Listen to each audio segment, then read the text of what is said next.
again. Here we go. Round and round we go. Round and round we go. The crowd, the lights, the show. Yeah. Round and round we go. Round and round we go. Here we go again. Here we go again. The crowd, the lights, the show. The crowd, the lights, the show. Bitch, I came to win. Bitch, I came to win. So round and round we go. I'm grinding to get me a spot. Time to go get me a knot. I'm vibing on India rocks. The bottom of my plot. My enemies ringing the cops. I'm in the studio making it rock. Joby one shaking the block. Rufio breaking the dock. I'm hooking them, leaving them shooken, and nobody's making me stop. I'm like Rocky with it. I'ma take this shit the distance. I'ma drop in with precision, the vision. They gon' see the difference.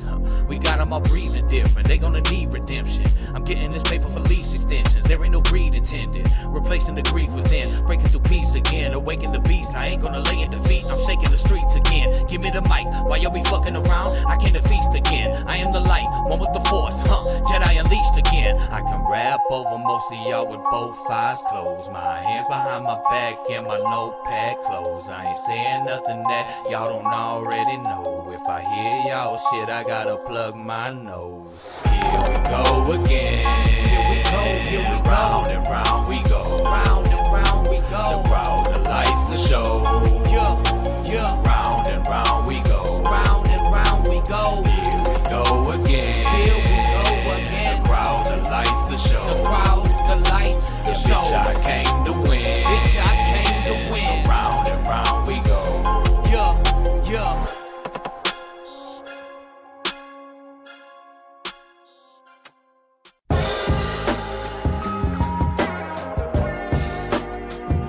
But now I'm thinking.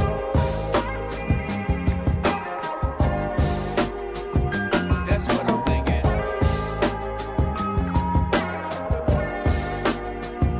But now I'm thinking.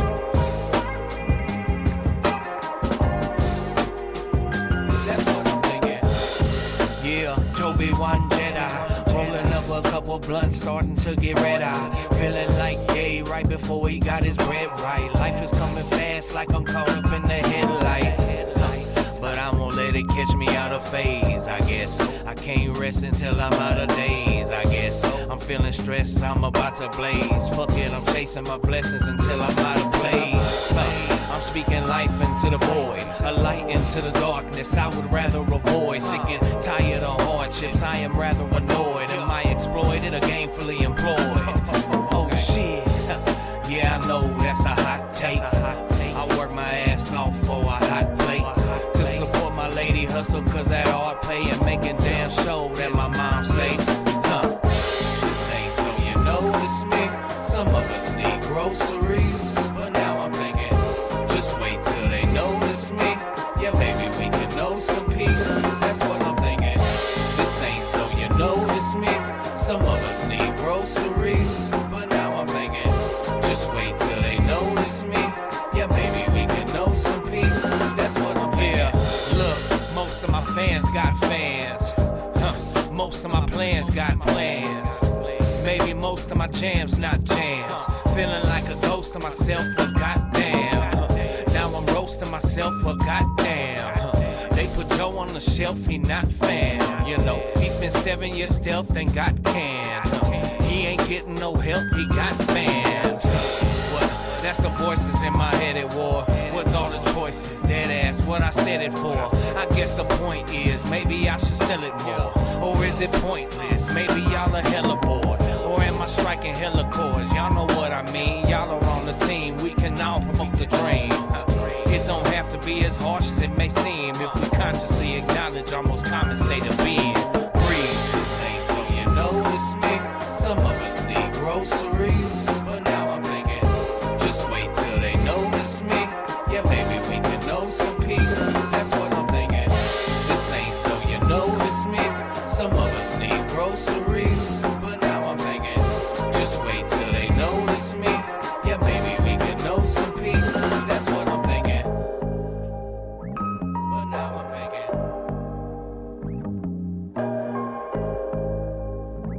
That's what I'm thinking.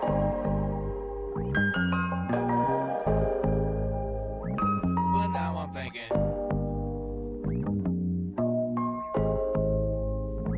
That's what I'm thinking.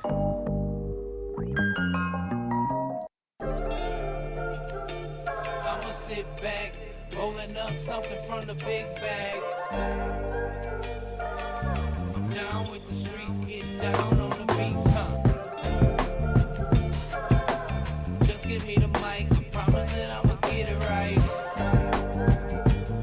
I had to face something in me to make something of me.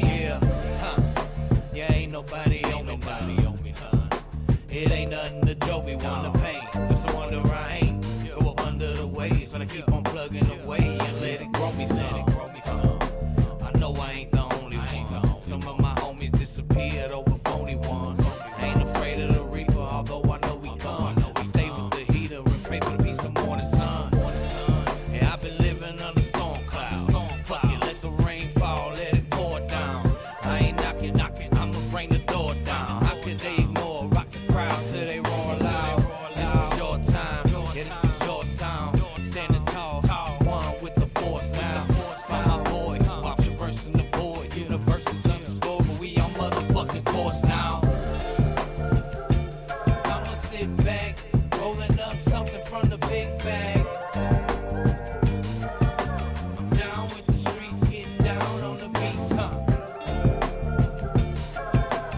Just give me the mic, I promise that I'ma get it right. I had to face something in me to make something of me. I had to face my demons, that means I went through hell. In the midst of it all, I perfected this craft. I felt I was in the cell. To get right, I had to fight it outright my rivals. Crazy thing is, some of my rivals used to be my idols. But as I started to climb, they started hating my shine. Instead of supporting the grind, they sat back, grinding their teeth. No wishing him peace, they wishing that I rest in peace, but I forever live through this music G. Ever since my pops introduced music to me, I've been addicted, guess you can say music is a drug. Fucking intervention, this is a heavens and talent. With the dark twist, watch me balance them both. Like I was built for this, born to do it. Ain't no limit to it. The sky is just a picture, my dude. The sky is just a picture, my dude. Yes. I'ma sit back, rolling up something from the big bag. I'm down with the streets, get down on the beats, huh? Just give me the mic, I promise that I'ma get it right. I had to face something in me to make something of me.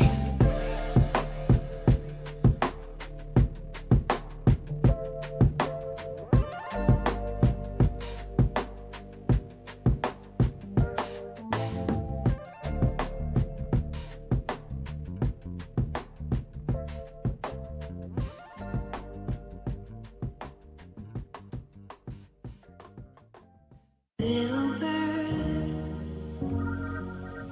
have you got a key? Yo, Unlock the love recording drop Thursday, inside. number 10. Little bird, The truth is, key to harnessing your power, have you got a that is key? within you. And don't be afraid to unlock your full potential Unlock the for the sake of other people, man. That's 100. I hope y'all hear me though. Joby one. Deep dive in my consciousness, into the divide where the monsters live. Maybe it's preposterous, but I gotta rock no matter the cost of it. Full throttle, not pause and shit. Maybe ignorance is the cost of bliss. Do you have the key to the lock within? Little bird, tell me, cause the clock's ticking. I need a little bit of light now. I've been fighting all my demons with the lights out. I'm barely breathing, but I'm still alive. How? Little bird, I'ma need you right now. Suddenly, I feel a rush in the light in my soul. It begins to erupt. My enemy's defenses wasn't enough, and now I'm on flight years away, getting buzzed. Suddenly, I feel a rush. I feel a rush. And now I'm on flight years away, getting buzzed. The light in my soul, it begins to erupt. And now I'm off light years away, getting buzzed. Little bird, See, we don't have to be victims to circumstance forever. And there's a light at the end of this long night, believe that. Don't quit on yourself. That's it, man.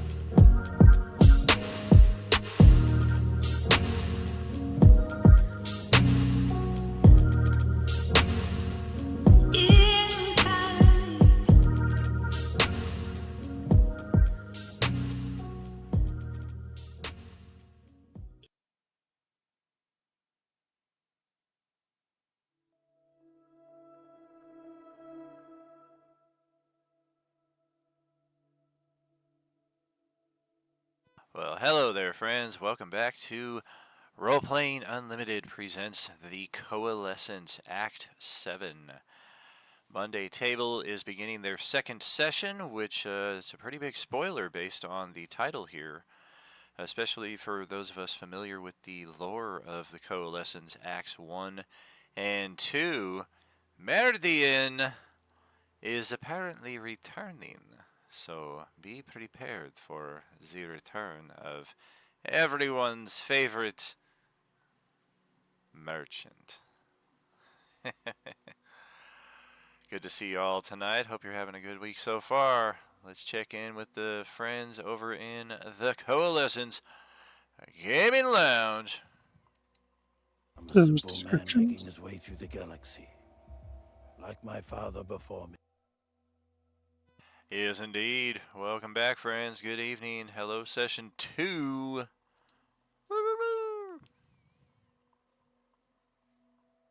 Session 2. Good evening. Yeah, baby. Get this over to the game screen. Get our game screen over back to the map. And then we can rock and roll pretty much right where we picked up, or left off, I should say. Last session, I did add some new details to the map that you will notice. I was finally able to get the library to load, and I got some wicked-looking plants here. The plants that the huts were about to be sacrificed to. And speaking of which, I found a hut token. Sweet. Yeah, so that works Oh. out. Is it wearing lipstick Yes, it is. Juicy? and eyelashes? Yeah, and we got a Why is pierced it- tongue. We got a pierced lip. Pierced eyebrow. Yeah, we are rocking and rolling, and we got a vape pen apparently. I'm no longer on their side. They were That cuter is when a they were just hookah. slugs. The Yushan Vong had a great point. Yeah, maybe we should feed these guys to the plants. Technically, I don't think I liked either of the sides, but you guys wanted a favor from them, so And now we are on the same side, friends. So yes, now that the hostilities have come to a halt, the huts are going to shamble away from that nearest plant anyway. This one's going to go all the way to the corner of the screen. And our good friend Byra the hut is going to, with much more grace and dexterity than his other hut compatriots, slide over to the nearest party member to thank them for their aid. That turns out to be a cat, so we're gonna proceed on to. Thank you. It's a cat. It means the world to me. We'll say hello to Petro here and extend a slimy hut hand in your direction, apparently in a gesture of friendship / camaraderie. Well, Petro is not going to try and offend, so he's obviously going to go ahead and just shake the hut's hand. Very good. Yeah, this hut is definitely a strong beast, as we have seen him display his hut foo during this combat itself. And otherwise, he will proceed to the rest of the party with a similar gesture. Rather eager at the results of the combat. He didn't expect to save all 4 of his cousins here, but that's exactly where we find ourselves. So, Vidra is very appreciative. Thank you. Yes, very, very good job, everyone. You've I am killed one. I am very distracted right now with that body. What are we doing with the body again? I was using the tip of the dagger to kind of investigate it or rifle through its things, because it's all organic, isn't it? Correct, yes. The armor itself actually is constricting upon the body upon the demise of the Yuuzhan Vong. He did drop his kufi, which is basically Yuuzhan Vong vernacular for dagger made of bone of one of my significant enemies.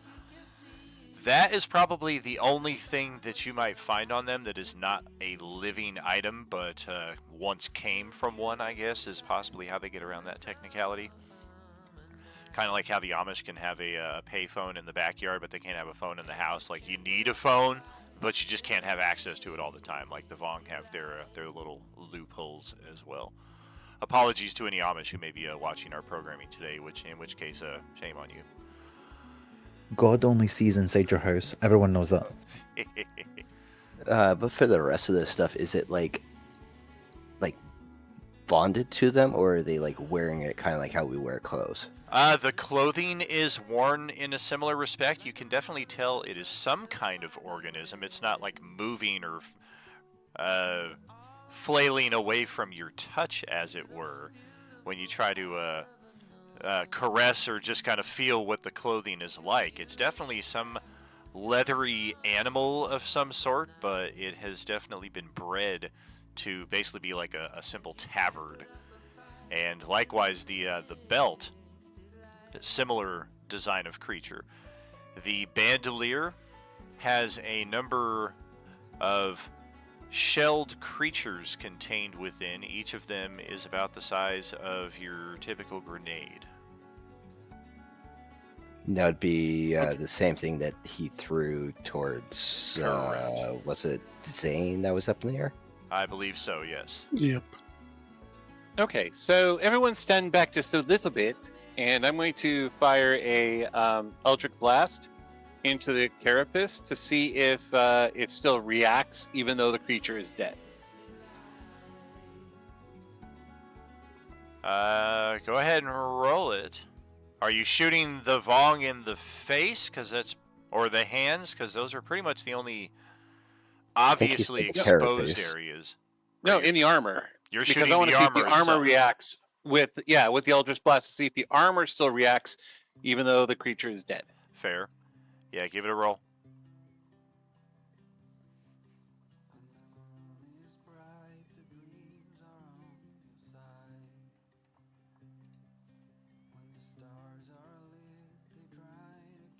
Well, you missed him by a mile. No such luck. No, that'll connect with the dead corpse. The dead corpse. All right.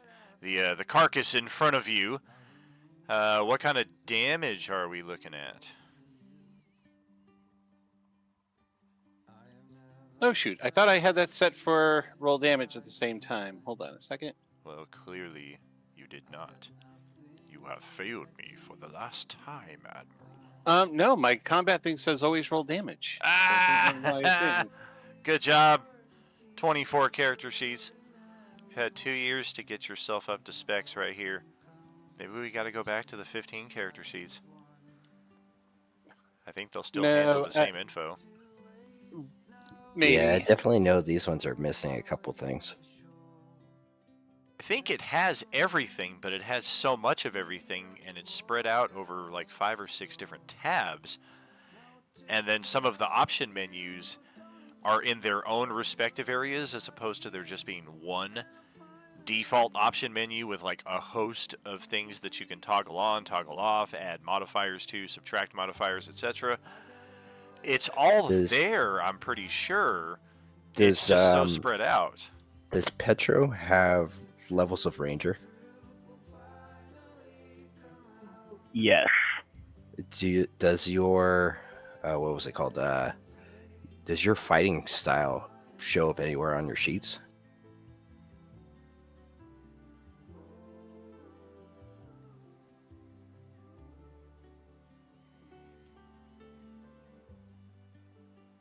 Sounds like that would be in features and traits, if I had to take a guess.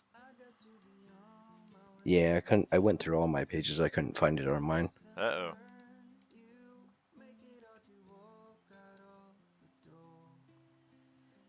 Yeah, it's not rolling my damage either.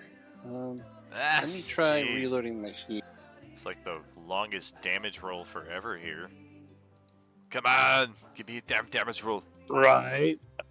Come on, do it. Yeah, it shows up under feats on the features and traits tab. All I have is my origin feat there.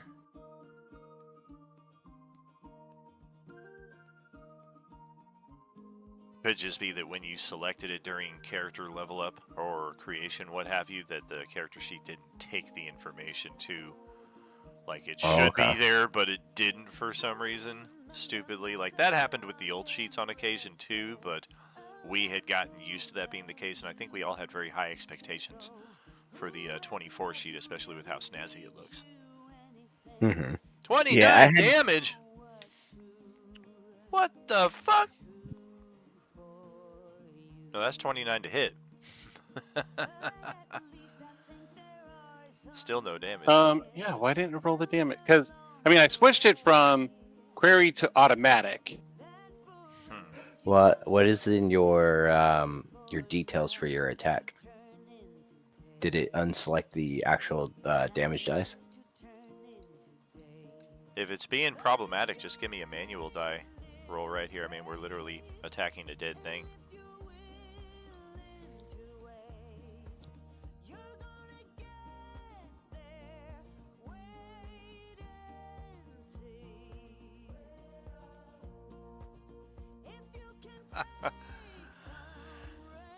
Well, it's very difficult to tell with that result right there. You can tell that you impacted the creature, but it is apparently still retaining a great deal, if not all of its damage reduction, even in death, or maybe it's not dead.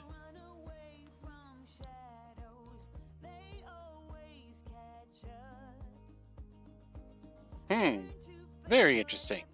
Okay, I will make note of that for the future. Somebody just got sliced in half with a natural 20 from Triss. Selena's It the didn't only have any one. damage there. Selena's the only one in reach. Oh, it's because it's a Vorpal sword. Gotcha. I changed it to query, and I think that's where the problem is. What the heck? Oh boy, oh boy. Man, this is getting it's getting a little problematic, to say the least. Not ideal. All right, how do we want to proceed, at least with the story here? Hopefully the character sheet issues will just resolve themselves. I guess, did you turn it off and back on? That'll be fine. Yes, I tried turning it off and turning it on again.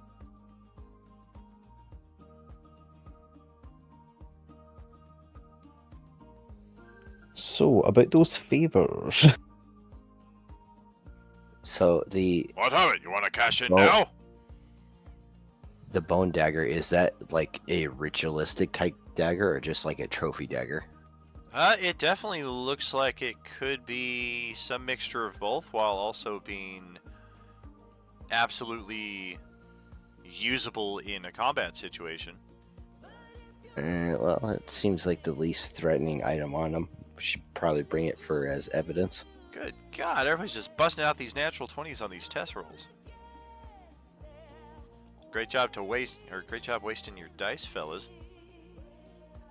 So you No shit. you are taking the Koufie, Coufee. I thought that was a euphemism for their genitalia. That is also the case.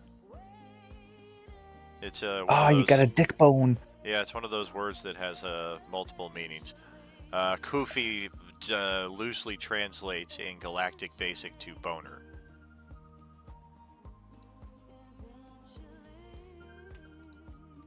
How was that spelled again? K-O-U?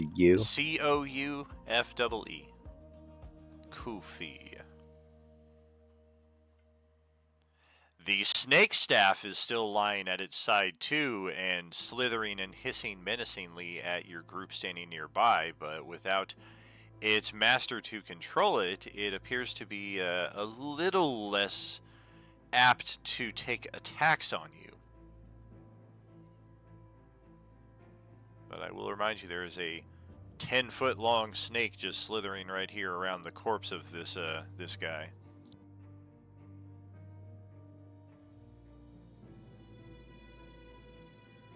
Does Okay, it look he's like a free to go. native snake, or does it look like it came from him? This is definitely something they bioengineered. Shit, I'll pick it up. Petro's already going for it. Do you Well, have that's probably the better than me whacking it. Do you have the Vong Slayer or the Vong Expert feat? I do not. All right. Yeah, this thing just slithers away into the brush at your approach and vanishes underground.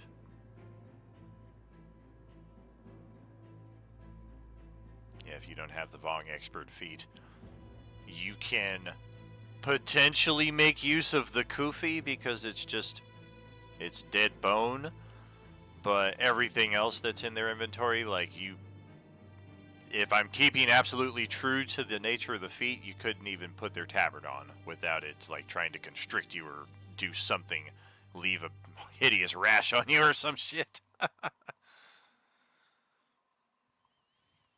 Okay.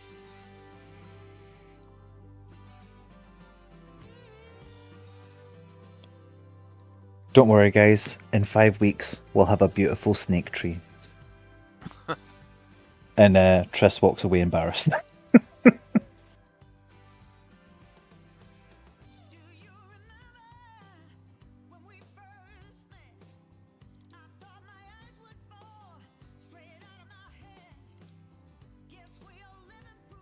All right, now where do we go from here? I mean, it's not like we have like a mission or anything like that, or, I mean, we're just now looking for a place to survive. Hey, since we're all here, and I mean the size of this tower, it's from what I know of it, it's like only 20 by 20. I mean, what can possibly be, inside this thing? Do we want to clear this out and be able to use it as a traveling base?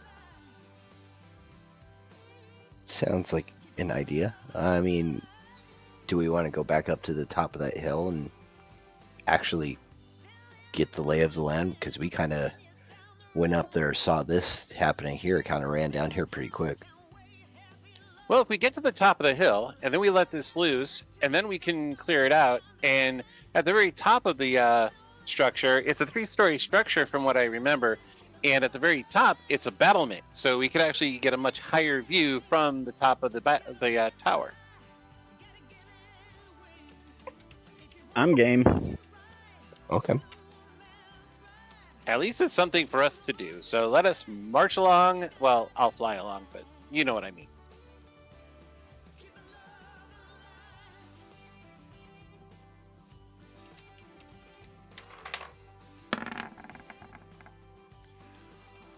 Okay. Let's see. Question, is that an actual crowbar there on the map, or just something that was there? There is a crowbar.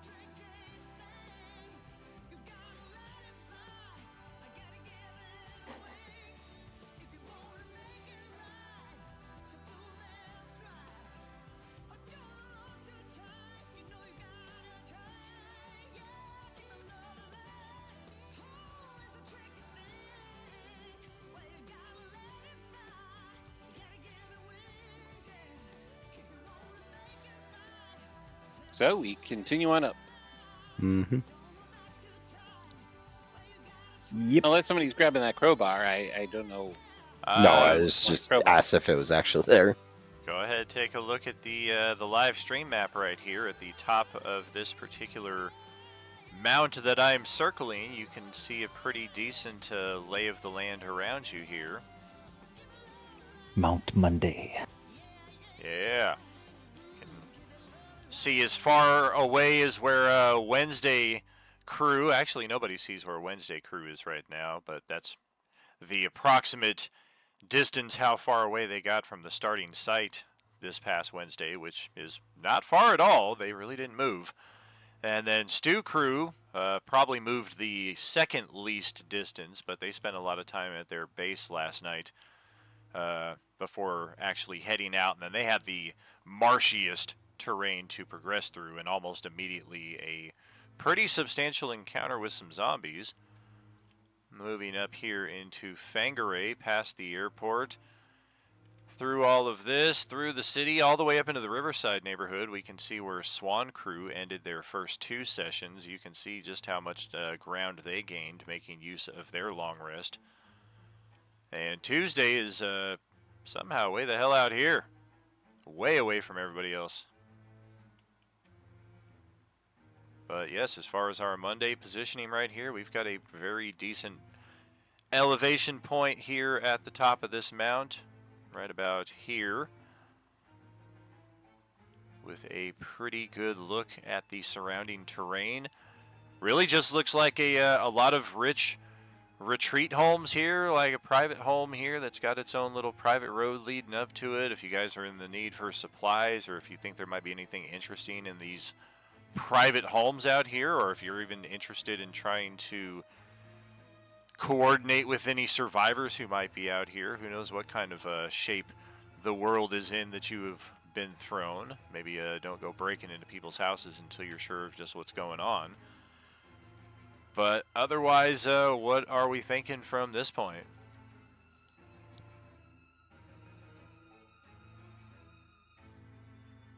All right, so while we're at the top of the hill, let's let loose the Instant Fortress. Hey, Petro, during that fight earlier, you did something before you were shooting your bow. What was that? I would be glad if you could tell me. I have no clue. I am still confused.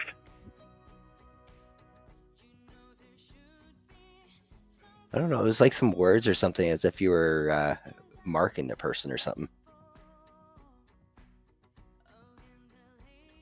Oh, you're talking about the Hunter's Mark. I thought you were talking about that strange power blast I did. No, that'd be cool too. But like, what is this mark thing?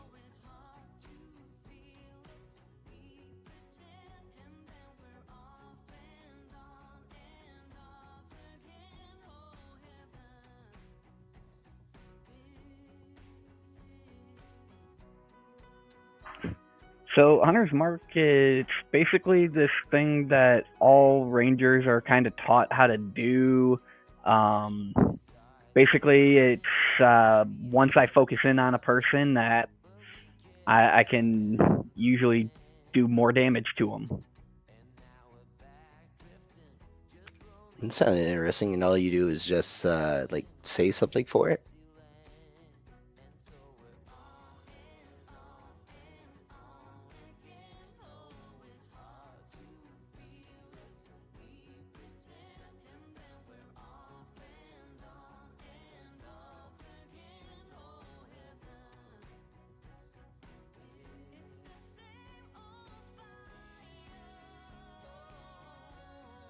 Actually, a much better idea would probably be wait to open this up so that until closer to time for us to rest, because to open it up, clear it out, and then not have it available for resting later might not be a great idea.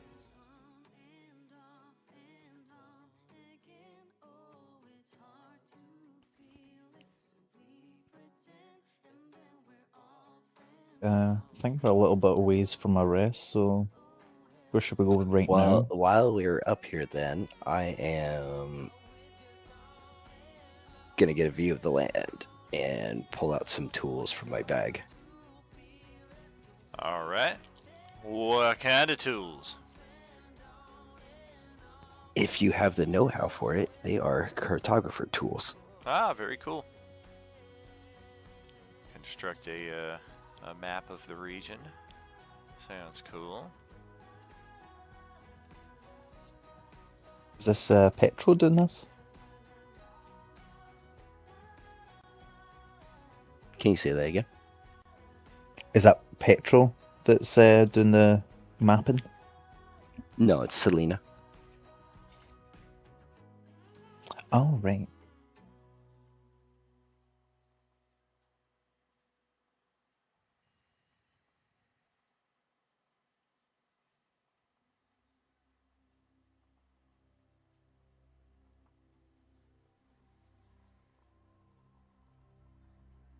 And I am going to interrogate Bira to see if he has any star charts or anything of this region of space where we are. You're fucking interrogating me? What the fuck is your problem? I'm just asking. No, that's different.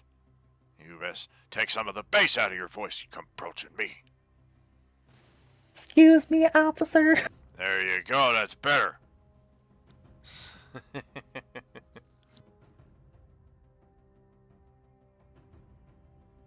If he has any star charts so we know where we crashed. Star charts?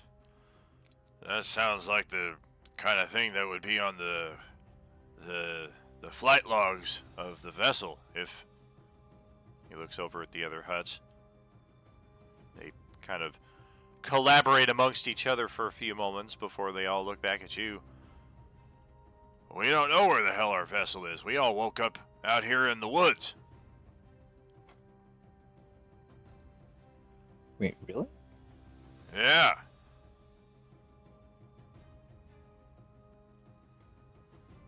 You're the first people we've seen other than those aliens that immediately set on us for whatever evil ritual they had in store.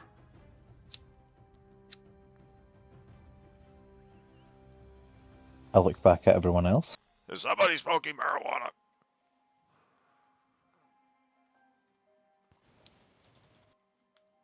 Tris has a panic attack. Illegally, Oh my God. no. But yeah, I look back at everyone. We were definitely in a crash, right? I mean, y'all crashed into me, so There's a hulking Star Destroyer on the beachfront and half submerged in the ocean that would seem to lend a lot of truth to that statement. I'm just gonna point to the medicated gash on my head.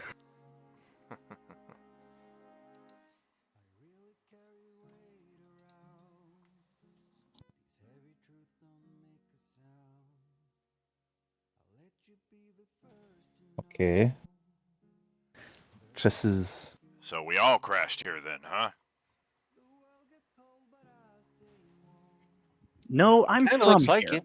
You're from here. So how do you get out of here then? It seems like we all kind of got stranded and we're looking for a way out, and you're just kind of sitting there watching us. Are you getting a kick out of this? No, I'm trying to figure out how a massive ship crashed into me and I survived, but my car didn't. Also, I was in the city. I don't know this region of the area at all. Okay. Well, that's somewhat believable, I suppose. We all did survive, and yeah, none of you really look too bad for wear. Damn. So they were teleported from a city to here, presumably. You and your brethren were teleported here from a spaceship, yet What's- we crashed here. What is teleport? Like somebody magicked us from one place to another? Is that what you're saying? I mean, that sounds like what your experience was. You say you woke up in the woods and you have no idea where your vessel is. Wouldn't there have been wreckage near where you were? That's somewhat fair, but huts are not easily affected by the Force. What's that? Magic.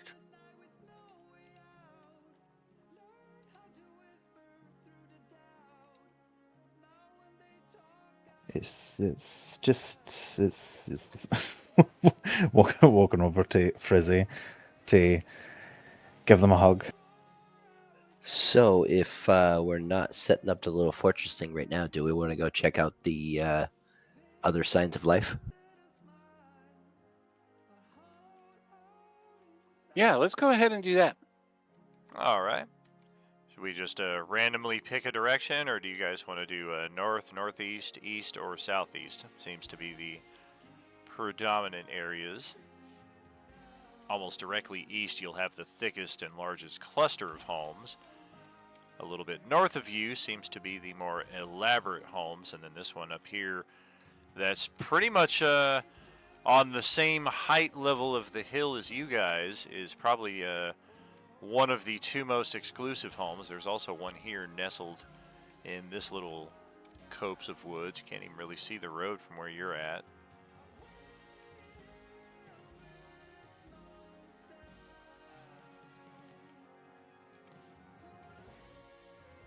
As far as distance is concerned, it is it's not very far at all. We're talking like 600 meters or so.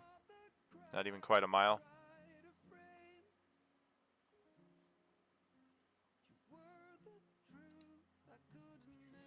That sounds doable. It's some rough terrain through here, so that mile could take a few hours. But we still got plenty of daylight ahead of us. It's just, again, which direction do we want to go, or should I just randomly roll one and we go with that? Let's go ahead and just randomly wander. I mean, luck Okay. is always on our side. Well, 4 is southeast, so we're going to cross through this area here and head off to whatever this larger open area here. Maybe there's a castle down there. It doesn't quite look like it, though. It looks like some kind of business, if you had to guess from this long distance. But yeah, we'll go ahead and start rolling. We'll do some encounter checks for the passage.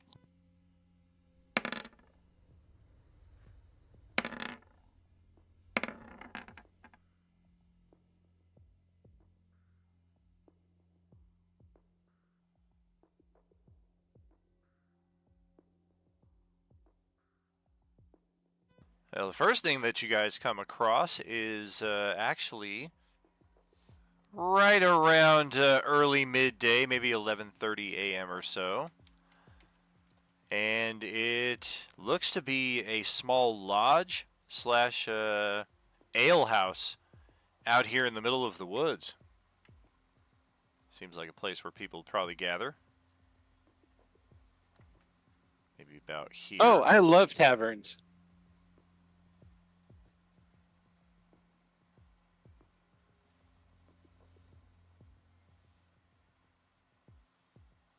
What do you say, Now, friends? remember my motto. I let you guys do lots of stabbies. Let me do the talking.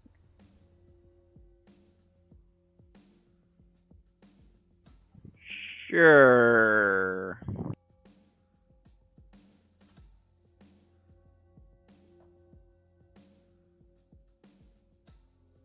Objections to stopping for lunch then.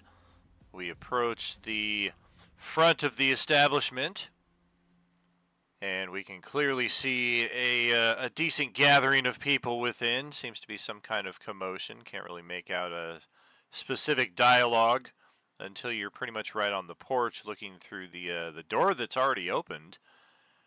And you can see that the patrons gathered within are about as dumb and mindless as possible. In fact, Class dumbass might be the best way to describe them. There are a bunch of Class D orange zombies inside of this tavern. We're going to move you all over to said tavern.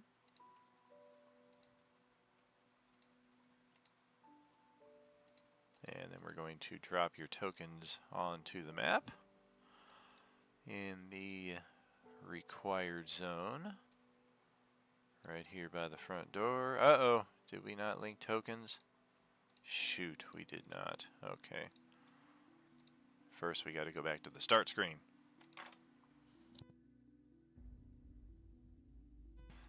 Oh yeah, we have not even done vision with these tokens yet. So yeah, got to knock out that logistic. Mr. Snodsworth. Why are you first in here? You should be alphabetized. Wait, didn't you do vision? Because you asked us all for our distances last week. Thought I did, but Twinkleberry's token is not set, so let me at least check these off one at a time. What's your vision there? I have double sight, which means 120 feet dark vision Okay. through both magical and normal darkness. Yeah, I think I might have just set the token visions on those other tokens here instead of the ones on the main screen. And also did not link them to your character sheets, which is the most important step. Otherwise, we have to do this every single time we come to a new map, which is not what we're trying to do. Petro... Yep, same thing. What's your vision there, Ken? 180 dark vision. 180 DS. Link that. Yeah, it looks like I did pretty much everything except link the token. Got you. Okay, Selena. 120 dark. Man, you guys can see a long ways. Somebody in the Sunday night group last night was like, I have 300 feet of dark vision. I was like, good gracious, bodacious.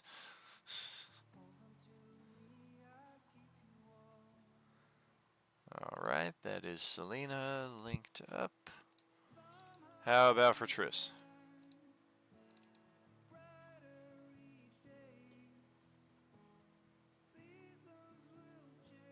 Paul? I'm going to give you 5 feet of dark vision out of spite. Zane? 60 feet of true sight. Normal sight otherwise? Yeah, just a human with 60 feet of true sight. Okay. Do that.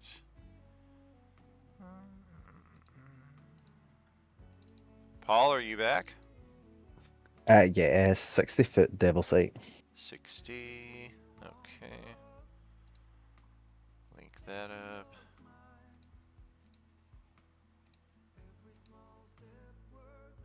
And then Zane. Link that up.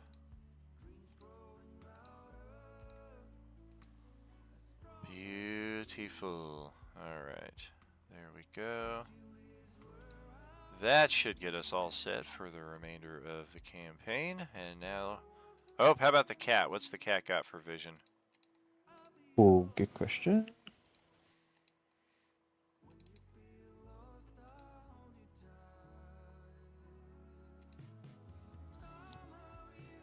We'll try to find it, sorry. I'm gonna guess either 60 or 120. Sounds reasonable. 60-foot dark vision, same as me. Okay. Link that up as well. Wow. Alright. Beautiful. Now we can deploy tokens. That's what we're talking about.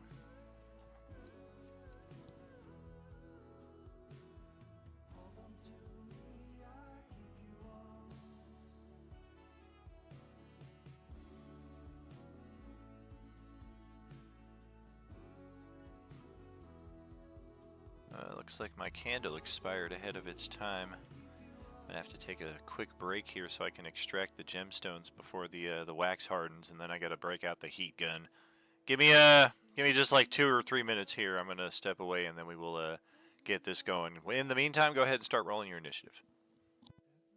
No problem. So, Twinkle Toes, you still want to talk to them or what? I don't think they look like they're in the conversating mood. All right, you guys go stabby.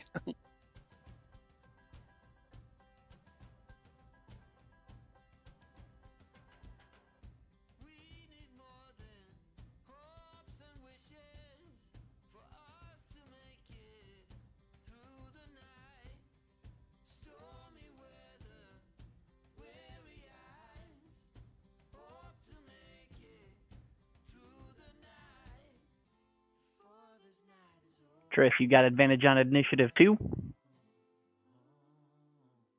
I do not. I just had it set to an advantage. By accident. Well, luckily your good number rolled first. Thank God. Right.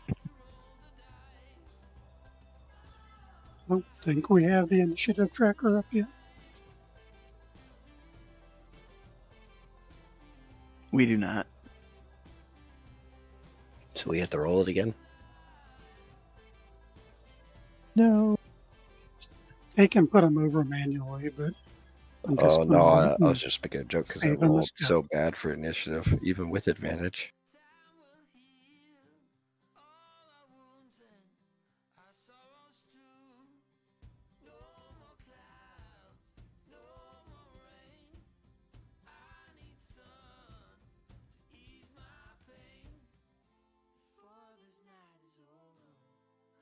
Ah, Petra has an extra +2 that I don't have for initiatives.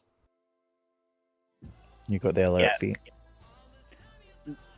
No, Petro is just very fast.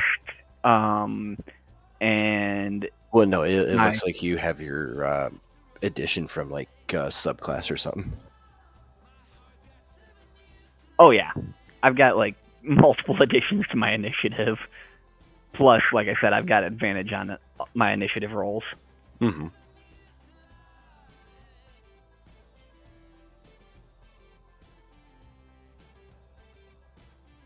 We're just going to keep the Huts off of stage left here as they are not able to really engage in combat here. Byra, however, on the other hand, is quite eager to join you for another round of ass kickery.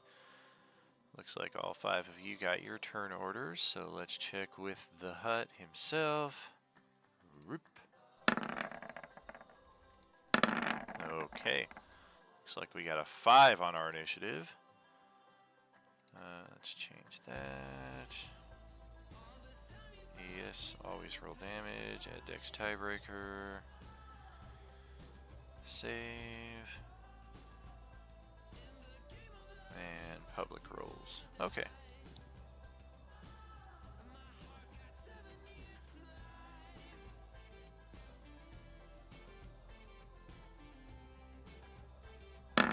Orange class dumbasses will roll a 16 for their initiative. Still going on the bottom side of today's initiative. All right, so up first, looks like Zane just got the tiebreaker by virtue of dexterity here. So you've got the first turn order and some zombies inside. The door looks like it's already open. Mm-hmm. Yep, the doors are open, or one of them is. Let's get ourselves into here so we can see. Double Like some annual. other We open do have doors. the Slayer feat, so Yep. Any double annuals we're just will going to have reach the out and Orange touch a Slayer. couple of these. All right. AC target is 14 for a class dumbass. It's Dumas.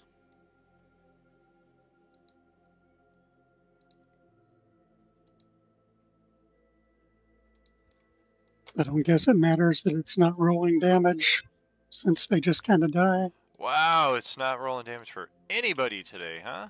Very strange. All right. We'll take it. Slide up to this one for attack number 2.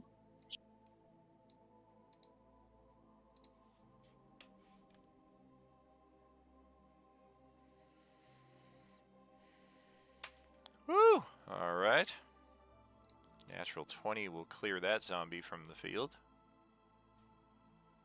And then bonus action attack, we will do a single unarmed strike over here.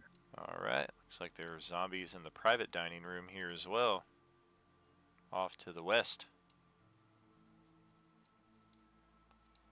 That will also connect. We'll take it. I will just hold position. Has anyone tried moving the query back to automatic? Is it still not rolling damage even in that case? I'll attempt it for my turn. Okay. Yeah, give it a go, because you are up. Boom.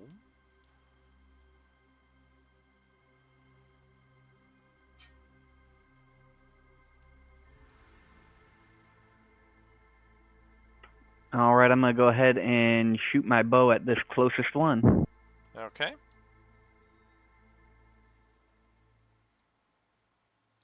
That will connect. We will take 12 damage. About a quarter of its total HP right there. Resilient little fuckers.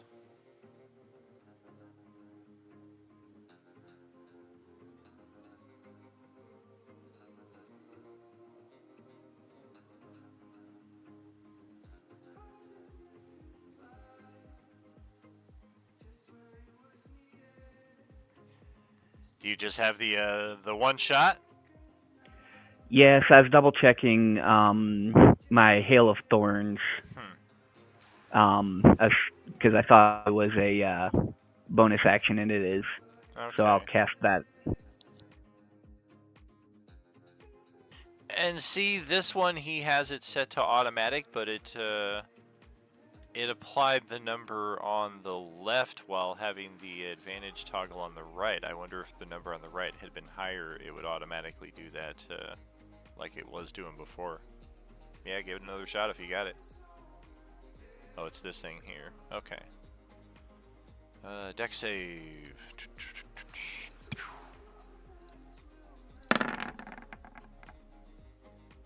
18, using the old character sheets for the zombies.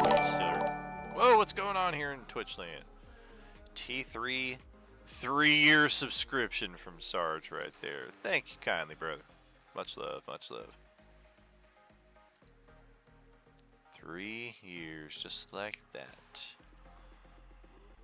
Okay, well, it looks like we did make the save, so we'll take half damage. That's another 4. All right, and that'll be my turn. Okay, Selena is up next.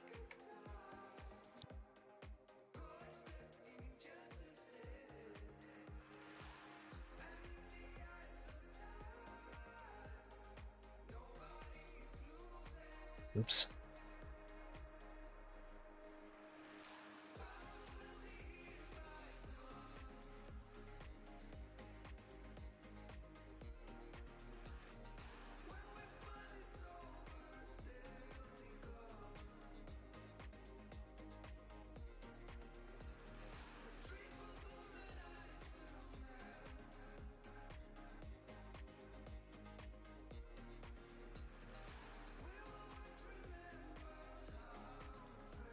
I have 20 more feet I can move. Yeah, That'll let's get you just right start. to the keg. It's exactly 20 feet away. I'll just go to Keg's this over one here. Keg, bro! Hey, it's on my to-do list. Alright. I'm gonna hold you to that.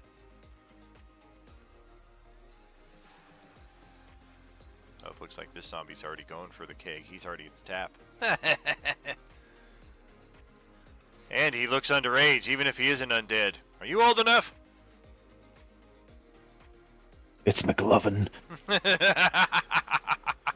that's fine. It didn't like my damage either. Change your toggle to public. And did you do automatic or query? I don't think I have either of those selected. Okay, at the very top, change it to public and change advantage to automatic, or just select advantage. And Yeah, then it try should be on again. advantage. Yeah, try it again.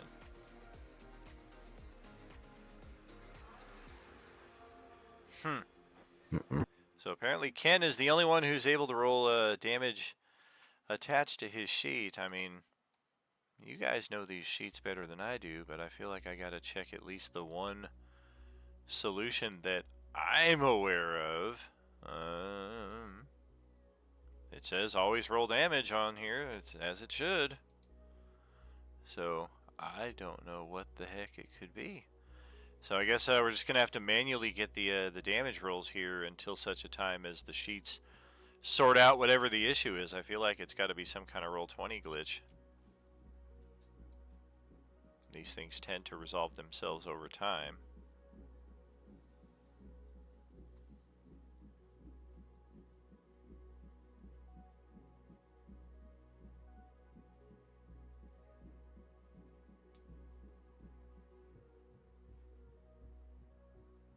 We'll see if I confuse the command. No, it went through correctly. Wow! So That's a dagger? the Dagger from hell. Stabbed it right through the eye. You just missed the brain stem though, so it's still kicking with a little bit of HP. Gotcha. We'll go for the second one then.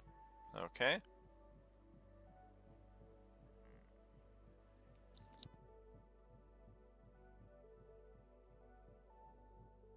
That will connect, and if you're rolling the same kind of damage for that, I'm just going to take the zombie off the board. I'm pretty much doing away with, except in select circumstances, I'm doing away with the Undead Fortitude. We played 2 years of the Zombie Apocalypse campaign, and we've seen that in use multiple times. You guys don't need to go through a whole other campaign. The zombies are meant to be more of a backdrop in this chapter. Yeah. No, the only difference for damage would be minus 1d6 because he wouldn't have sneak attack on the second. Cool. Yeah, I had 12 HP left, so I'm pretty sure that guy was dead. All right. Now, to the keg!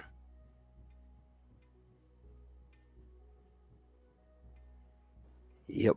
Next turn. Oh, I thought you still had 20 feet of movement left. All right, Well, I Triss. used 10 to get to that guy, so... Oh, gotcha. You can get to the bar, but not to the keg. Paul, go ahead with your turn.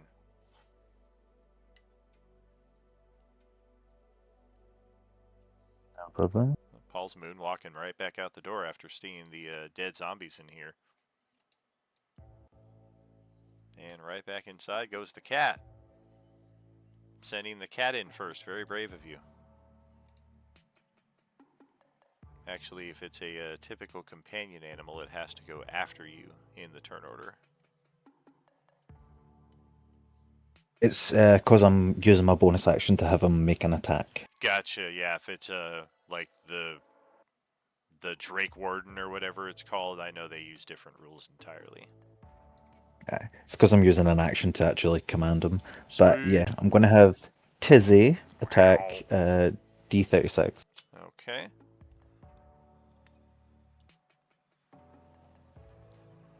And if you add a second annual subscription right now, you get the the Orange Slayer feat. Woo-woo! All right, we'll take the damage though. Solid strike. These Class Ds don't stand up to much. They're resilient enough though. And well, that'll be me. Okay. Hey, speaking of those dumbasses, it's their turn. In fact, no, sorry, I may as well use my action to dash and I'll get over sure. here, sorry. Okay. That is cool. You can see the zombies have been Is that exploring. a stage or a table? It is a stage. This right here, yeah, that's a stage. Little dancing floor. Dive over the stage like an acrobat.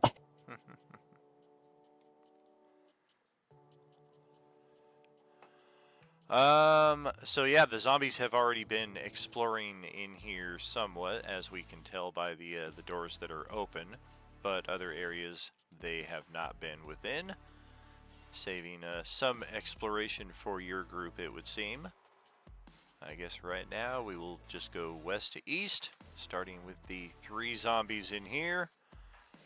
Class 23 steps out, 50 feet of movement. 2 different targets.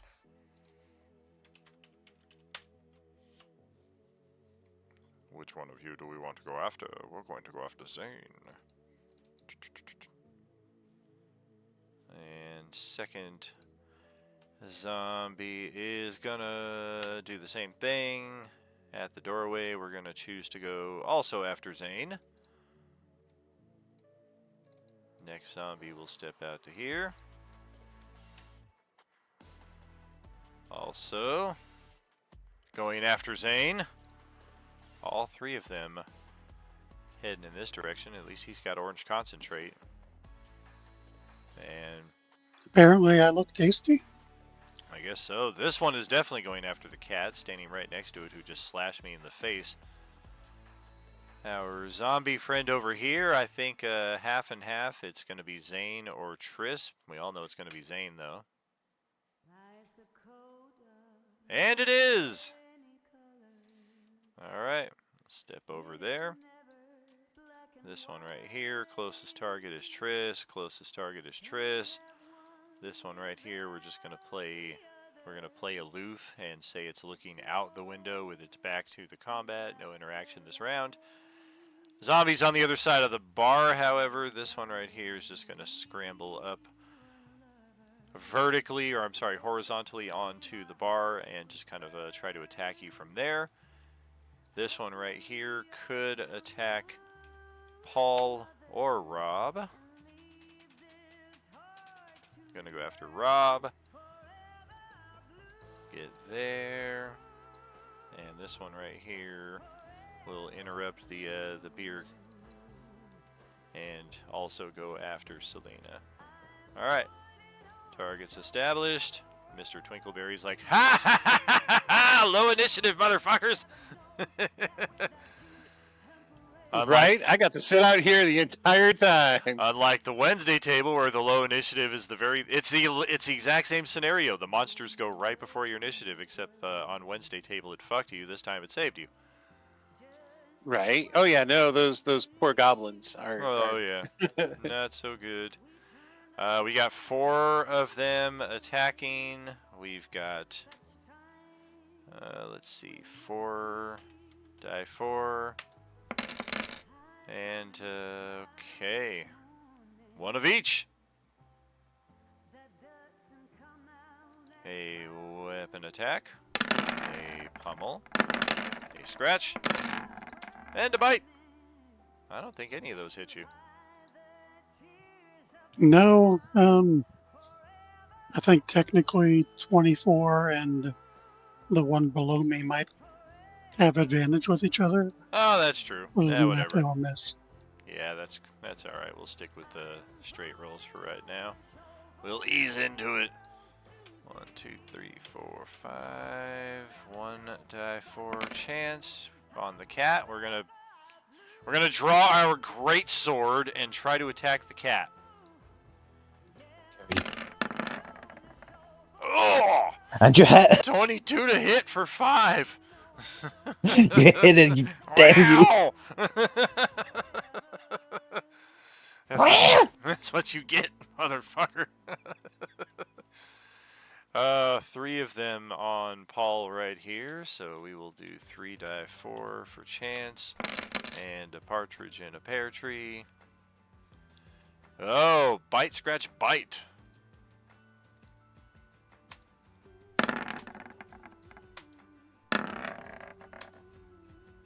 Oh, that last attack, though. You're fucked. Ah! On a hit, target is slain. Goodbye. I think, did we get you with the 23? Oh, and the 19. 23 and the 19. Oh, the natural 1, of course, will miss. I think that'll be actually from the one that was scrambling over the bar, so we're just going to fall prone onto the floor as a result of that natural 1. He's drunk. We'll use the breakdancing icon.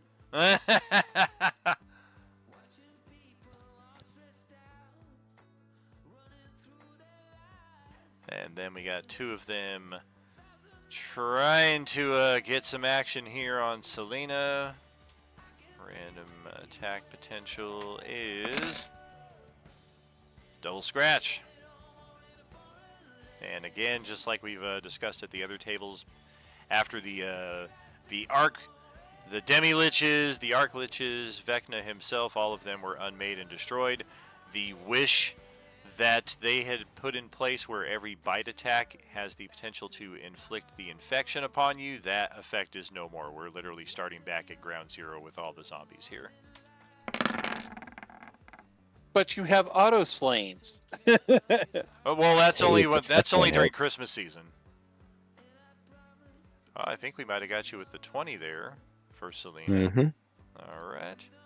And that will close out the zombie side of the turn, so we'll pass it over to Mr. Twinkleberry Snodsworth here. Okay, Mr. Twinkleberry Snodsworth is not as impressive in combat as once was, because his supers are very Hey, Grant, good to see you, buddy. are exciting. So I'm going to go ahead and take a shot at D36. Nope, you're breaking up. I think you said D36. Natural 1. All right, let's try that again because I get 2 shots There it is. at my level. Forgot to put the second window back up. Second shot will connect. All right, so I'm going to have to manually roll the damage on this.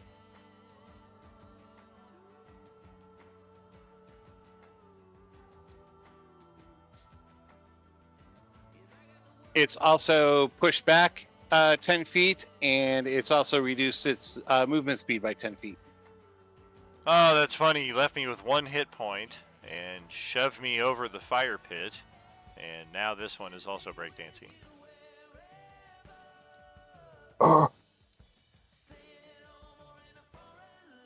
Is that And it for your turn? That is my massive turn. All right. Hey, ended up being a little flashy as expected there. Byra builds up a head of steam out here on the front porch. Everyone better get out of my way! He mumbles something about how 5 people went in before him, but none of them could be bothered to open the second side of the double doors here, so he will do so. And then immediately see that his movement is going to be halved. Okay, so 20, that is 30, 40, 45, 50, 55, 60. That is move and dash for our hunt to be able to get into this place right here. That will send it to Zane for the start of round 2. All right, we're going to start with 24 and work our way down. Alrighty. Very good.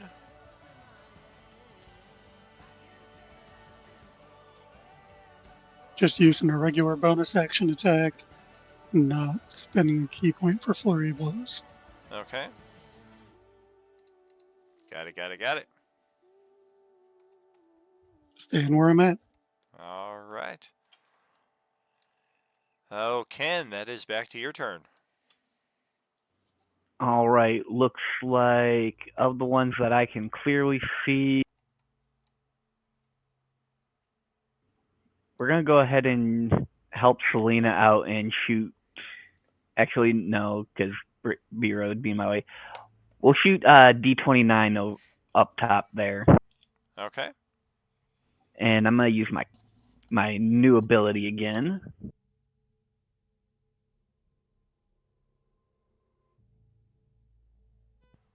Alrighty. Just a reminder, that does use an inspiration to activate. Ouch! 5 die 6, we did get it correct. Reroll that damage, though, that wasn't so great.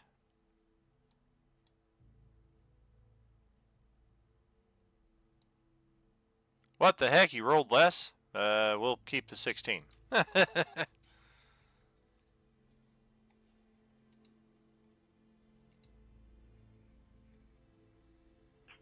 And that will be my turn. Very good. And actually, in your case, do you have a block somewhere like the feet with all of the cosmic power damage details written down and what have you? No, I don't. Not yet. Okay. I still need to put that in. Once you do, I want you to add the caveat at the very end that you do not have to spend an inspiration to activate that power. You are the lone exception in that regard. Selena, back to your turn. I'm gonna glance down at myself because that attack felt like it hit less than it should have. And I'm going to go to town on D32. All right.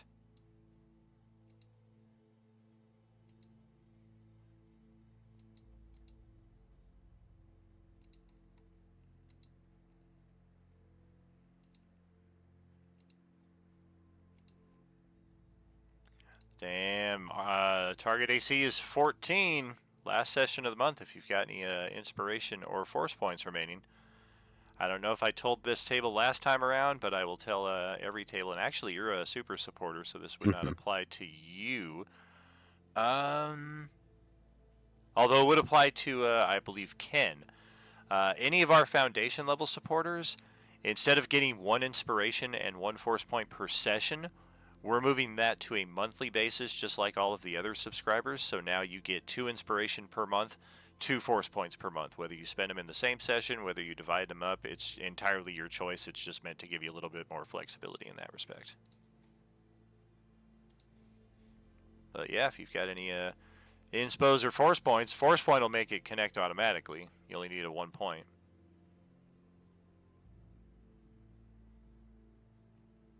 Yeah, let's do that. Cool. I would have rolled a 1. Just got it. Now let's see the damage.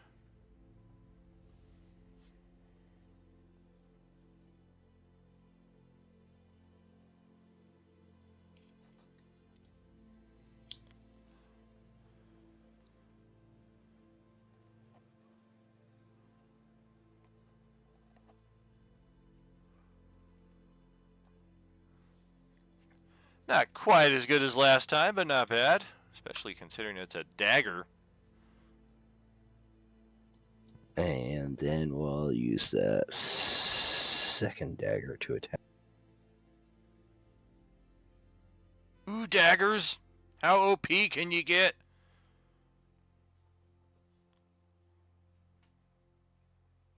Oh, certainly a hit. And I'm rocking 15 HP left at this point, so unless you roll a whole bunch of 1s, I'm pretty sure this one is done.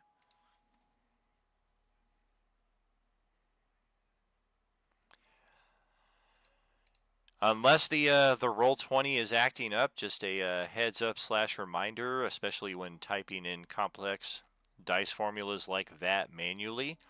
If you're doing it more than once, just up arrow from the chat log and hit enter, and it should copy It did not work when I tried to up arrow. Yeah, sometimes it locks me out all the time, I think, because I do it often, but I don't know. I think Roll20 is just a little glitchy right now. Better fix yourself, otherwise we're going to move over to Foundation or whatever, Foundry or whatever the fuck they call it. Somehow I had the same damage, but I had 1d6 less. Yeah, you did. All right, we will take it. Dead zombie right there. Any additional for your turn? Nope. Okay, Tris, back up to you for the next part of the round here. Gonna bonus action, have Tizzy come over, step on this zombie. Ow. Come over here. That zombie just got teabagged by a cat. Gonna have Tizzy attack 5.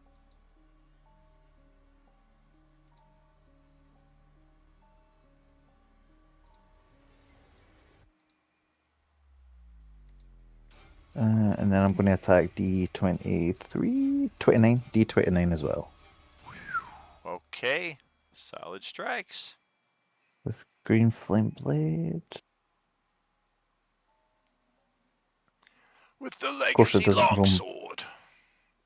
doesn't draw my damage. Yeah, what is going on with these character sheets? It's the damnedest thing. I may just create entirely new game pages. There might be some like fundamental issue with the game page itself. Maybe I'll just copy everything over and create a new game page out of it, because that can't possibly cause any issues, right? 21 damage. We'll take it. Oh no, it would be. Oh, is that 21 to hit? That's another roll to hit. Yeah, my bad. That's not a roll I hit as well. Sorry. Got a feeling I'm going to add some HP back in here. Yep, 9. Cool. 12 plus 16.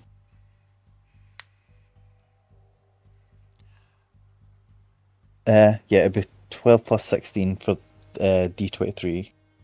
Oh, it's another D29, 16 sorry. on top of the 2 die 10?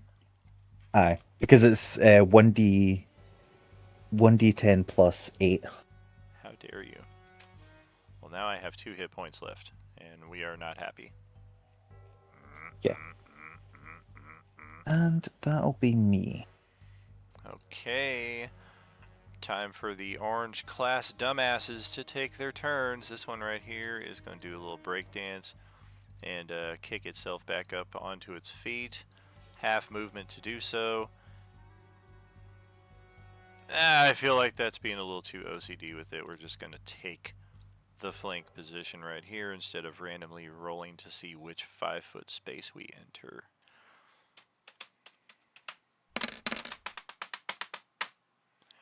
Alright, that is a weapon strike and a pummel on Selena. Weapon, pummel. 21 to hit. 6 piercing. Other breakdancing zombie right here will likewise recover from the prone condition. And we're going to go after the teabagging cat. You son of a bitch.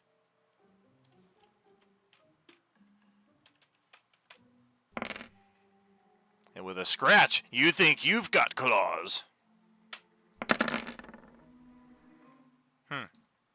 Aha. Yeah, 12-6 is good when it's my birthday, but it's not very good on attack rolls usually. This one right here and class D29 that also got kind of screwed up there. D29, 1 is the cat, 2 is the owner. Okay, so both attacks on Paul. That is a pummel and a bite. No. Oh, natural 20 with the bite for 6. God dang. How do you like that? Goddamn bully me. That's right. Who else do we got? We got D24 all the way up here, lamenting the loss of all of its zombie brethren. I will avenge you all with a weapon attack. We're gonna draw our majestic. Let's see, what kind of weapons this guy got? Oh, he's got a lightsaber. Holy moly, another natural 20. Actually, he's just got a rusty short sword for 7 piercing. Orange concentrate, I of will course. use my reaction to deflect attacks on that. I don't think I can roll under that. It's a D10 plus 12, so I will reduce the damage to 0. That is disappointing, but I'll allow it. Oh, if you want to say natural 20s don't work. No, you can just do half I'm damage. completely kidding. This one here will finally stop gazing out the window and become aware of the fact that there is combat happening in the tavern. Ah, look! You are all having a party and you didn't invite me. Let's see, do we like the cat? Or do we like the owner? We like the owner. Kitty. We're gonna hit the owner. We're gonna go up here, do a little dance on top of the bar. A little dexterity check there to make sure we don't break an ankle in the process. Whew, just barely made that. 1 die 4. Bite attack. We're gonna bite you from way the hell up here apparently. Now that we've climbed well above any area where our teeth would possibly connect with you, we're going to lean over and miss you by 1. Man, if this was 3E, you get a +1 attack for the high ground bonus.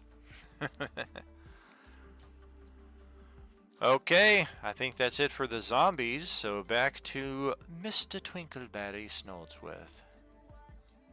Didn't they All have right, that in 4E as well? Can we talk about this? Well, I guess not. All right.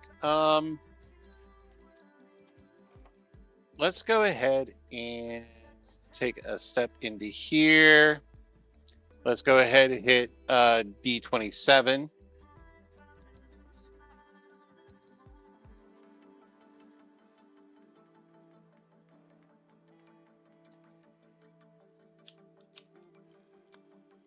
All right. I'm guessing both of those will hit.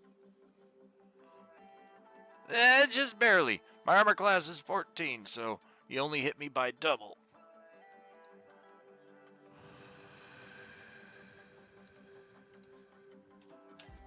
We'll take that. We get knocked 10 feet back, is that correct? Since they took 2 hits, he'll be knocked 20 feet back, and his speed will be reduced only by 10, though. Okay. That can only happen once per turn. Alright, well now he has fallen up on top of the bar. He has upended the keg. It has fallen to the ground with a loud clash. The wooden framing of said keg has splintered open. There's beer everywhere. There's a loud boo from behind the fourth wall, directed at Mr. Twinkleberry Snodsworth, not the zombie who clumsily was forced into such position. And we're also going to be prone in a puddle of beer.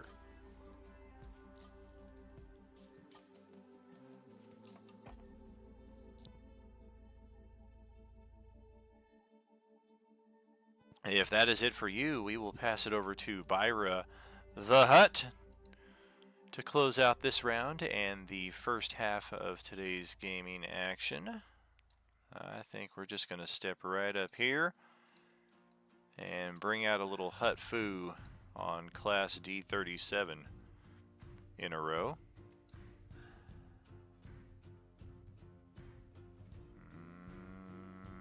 Boom. Doesn't like his. Oh, it did give him the damage.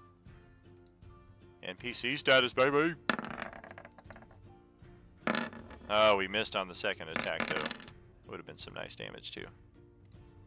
Anybody wants to help out a fellow hut? Otherwise, 20 damage we're going to leave on the cutting room floor. I'll throw him a force point. Thank you very much! And we will almost just completely obliterate said zombie right here. And you know what? We're using Hut Foo. Bonus action, another attack.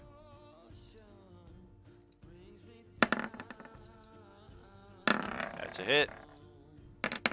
That is a dead zombie. Clear. There we go.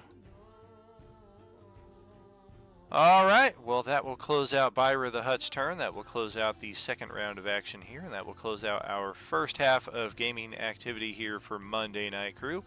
Thank you all so much for joining us here in Twitch Streamland. Much love to y'all. We will catch you in about 10 minutes or so with more Are You Gaming?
Welcome back, welcome back, welcome back.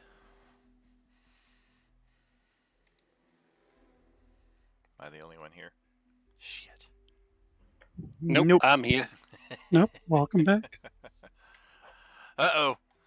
I realized I neglected something on my break. I didn't reload the bowl! So we'll have to catch that at some point mid-round, maybe after the combat's over here.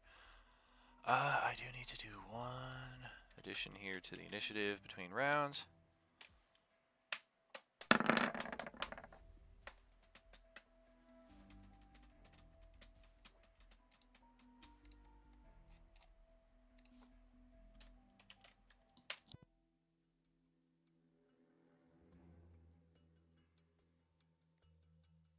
All right, Zane, you've got top initiative here. Go ahead. All right, I got one more Class D standing here next to me, just asking me to hit him. Heck yeah, redeem for a level, dude. Get it, get it. That will hit. That will end. And you are just completely soaked in zombie entrails at this point. Slide up here. Use a little bit more. I've only got 5 feet of movement left after that. So we will go with D36 there on the left. You want to say it, Shags, or should I? 36 had 1 HP left. Fare thee well. And I had one more step, so we're going to go for 25 with our bonus action. Okay. Just clearing the field. Add a movement, add stuff. Okay. Back over to Petro for your turn. 29, we're going to shoot him.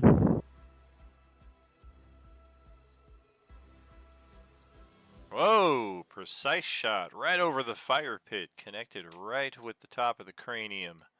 You just see a zombie fall and you hear the thud of the body. You can't really see it once it drops out of your line of sight from there.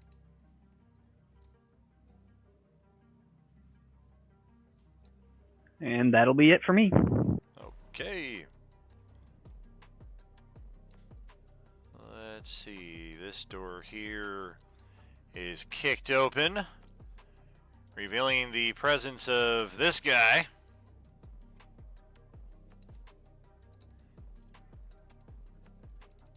Who, with some raggedy wings on his back that you would be surprised if they have any function at all. You can't imagine those wings actually could hold this guy aloft.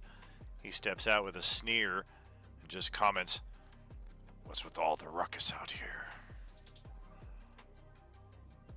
And what do we have? I think we'll step over this way. Got plenty of movement. We're going to get up on next to the bar. Just aim a roundhouse kick at this zombie here and see what kind of work we're able to do. Good enough to hit.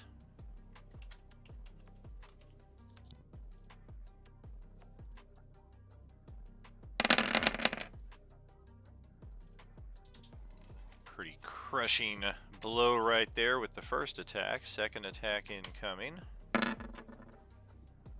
Also good enough to strike. And good enough to destroy that zombie, just crushing the side of its head on the top of the bar as he then hops down onto the other side. Just kind of looks over the field of battle rather intensely.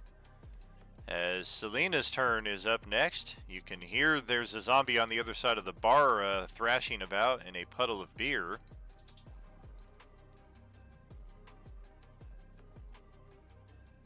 Being that he is prone, any ranged attacks would be at disadvantage, any melee would be at advantage.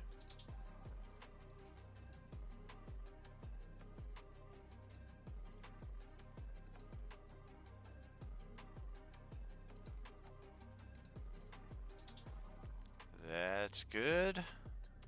Oh, and a natural 20. Jeez, I'm pretty sure this zombie is defeated.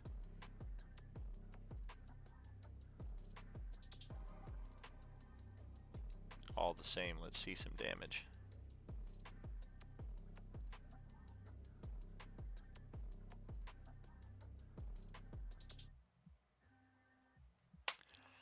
That is correct. One hitter quitter on that one. And if I'm not mistaken, that does clear the field of foes. And we can close out the turn order.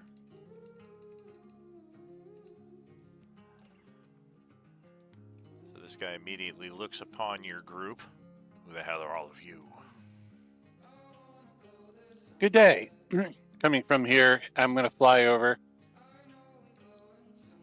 It seems that your patrons have become quite unruly, meaning that we had to dispatch them. I am Twinkleberry Snodsworth, at your service, sir. Twinkleberry Snodsworth. You apparently think I look like a barkeep.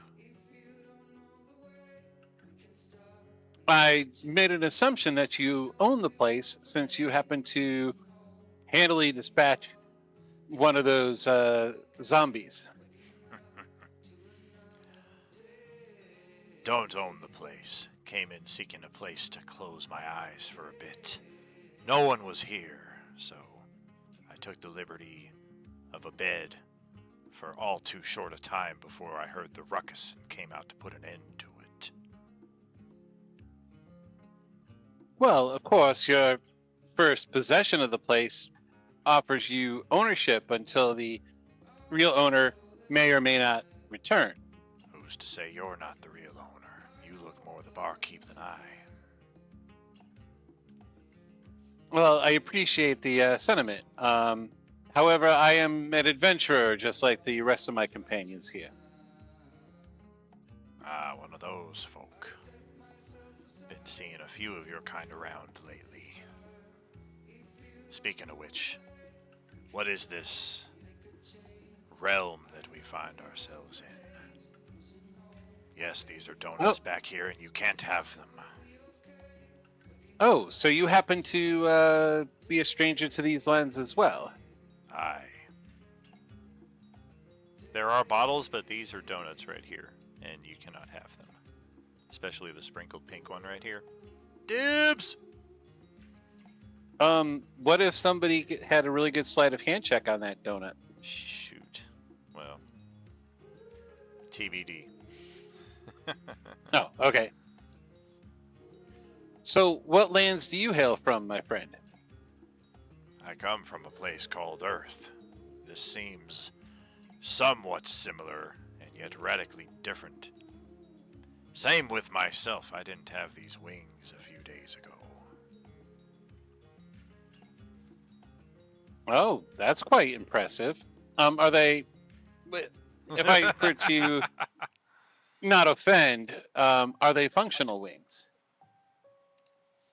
Not as of yet. Maybe I'm still growing into them. You just That's flew fair over and enough. slapped Selena. No, he was going to go over there and cut off her approach, but we stepped into the same square at the same time. He's not really stopping anybody from getting the donuts. He doesn't really seem to care. Oh, I What the wasn't fuck? checking that donuts. I was just gonna grab a bottle, like pop the cork and sniff it. Very cool. Yeah, this is where all the good hooch is kept right here. Got some very strong proofed liquor. Would you mind if we partake of some of the food and beverage here? It has been a long journey from the crash site. You're not going to become a bunch of unruly assholes, are you? No, as a matter of fact, we are quite civilized, unlike these disgusting creatures that had to be dispatched. I thought you were about to say, unlike these heathens in the Wednesday group that I've heard so much about. Oh, no, if meeting the Wednesday group, I would probably just be like, yeah, civilization is done. Oh, abandon mission! Abandon the mission! Help yourselves. As I said, I've no ownership to it. You've not seen any other strange-looking folks such as myself around, have you? Unfortunately, we have not. Our encounters have been quite limited. We Awesome. encountered the huts, which is that gentleman over there, pointing towards Birara. You called me a gentleman. And then the rest of us came from our ship. Apparently, there is more crew that was on the ship that were scattered to different parts. Well, I mean, I'm from Earth as well, but yeah. Be wary of those that may come on a Wednesday. They may try to destroy you and or this place. You said you're from Earth, but yeah, it feels like there's more to that story. Who's opening windows? There's a draft in here. Damn poltergeist.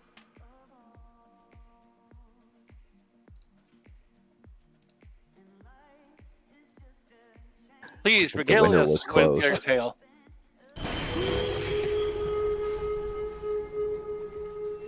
Guys, stop fucking with the windows. Don't let it in! My tale. I was with a group of friends. We all got brought here. We all felt weaker and yet quite a bit stronger at the same time. And then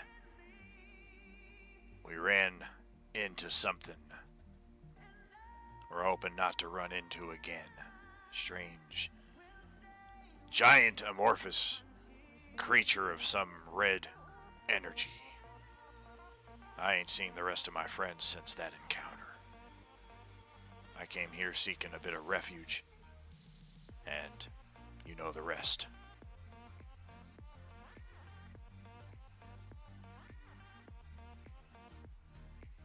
Yeah, dude, I'm just a pizza delivery driver, and their ship crashed into my car. My car was destroyed. Somehow I lived. I don't know what the hell's going on either, man. Did any of the pizza survive? Nah, I was on my way back from a run. I didn't have any with me. That might be the most depressing part of this entire tale. Why does your breath smell of pizza? No, the most depressing part is my car. It was a 67. Oh god, it's the Corvette, pizza golem. man. Oh shit, it's Hurley! Yeah, you really don't want to run into one of those.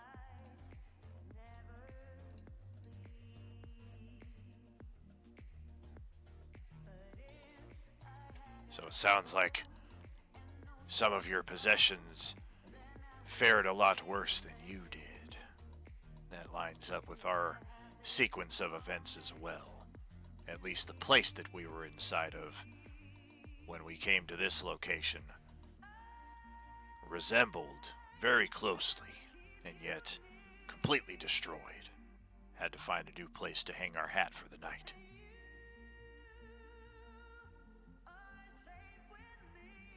Yes, we have experienced a very similar phenomenon. I myself had quite a few magic items, trinkets, weapons, and such, and it seems that I am down to the bare minimum.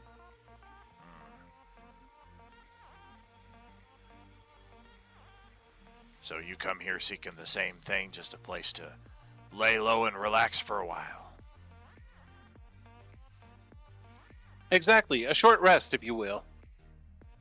Help yourself. There's plenty of rooms. Not sure that I'm going to be able to get back any rest, so I might be hitting the road here pretty soon. And call me Gabar. Would you like to travel with us? Not unless your aim is to find my missing friends.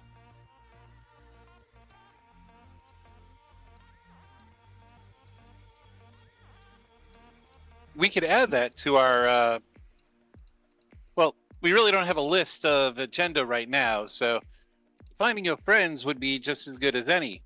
Isn't that right, my friends? Sounds like I'm finding down. more allies. So, sounds good. Got nothing better to do. You want to take my side quest and turn it into your main quest? I'm honored.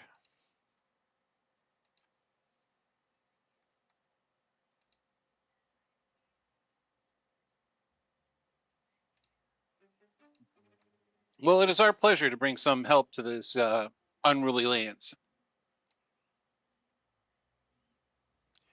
Very well.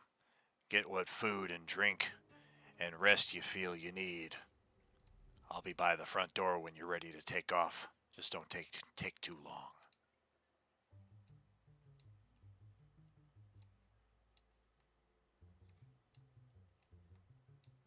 By the same token, Byra's going to go outside.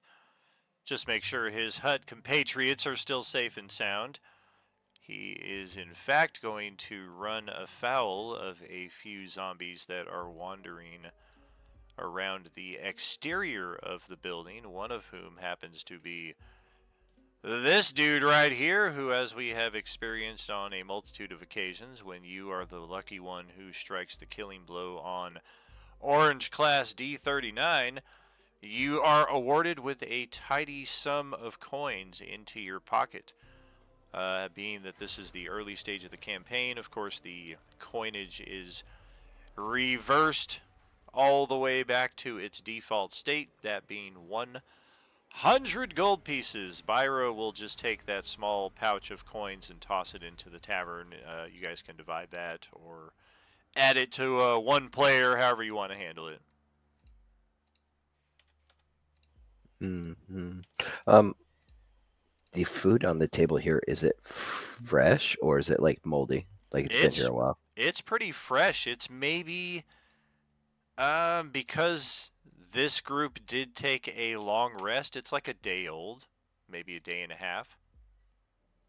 But yeah, fruit, vegetables are all still rather fresh. The meats, definitely, you probably don't want to mess around with. But pastries, likewise, in pretty good shape. Breads, likewise, maybe a little tough around the edges, but you peel off the edges, or if you don't mind a little crunch to your bread. All still perfectly edible. And this place was a nice tavern of some renown. So the food quality, despite being day old plus, is better than what you're going to find in the rations that we got aboard the ship. I'm going to help myself to some food and drink. All right. Same. Saving throw versus poison, please. Oh, wait a minute. That's second edition.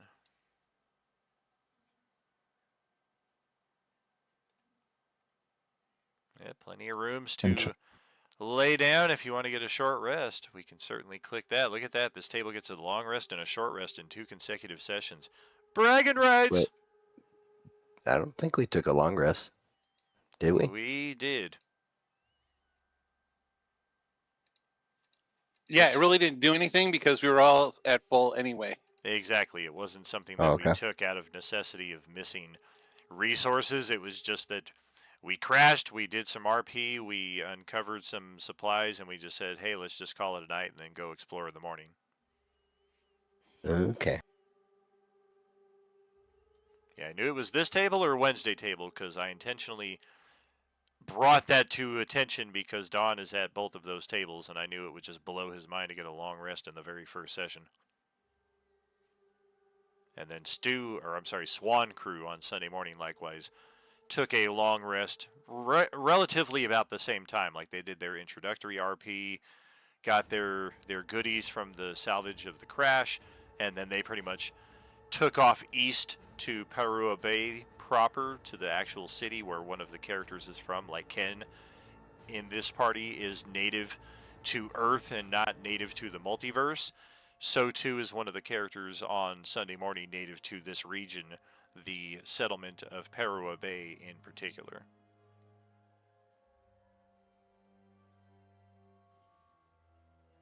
Private dining room there to the west.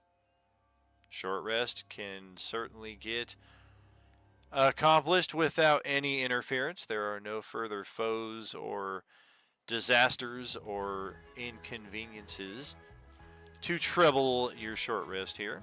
Go ahead and knock that out. Click the button. Get back whatever you got coming to you. What is this thing to the north side? Is that a chest or a cabinet or a barrel?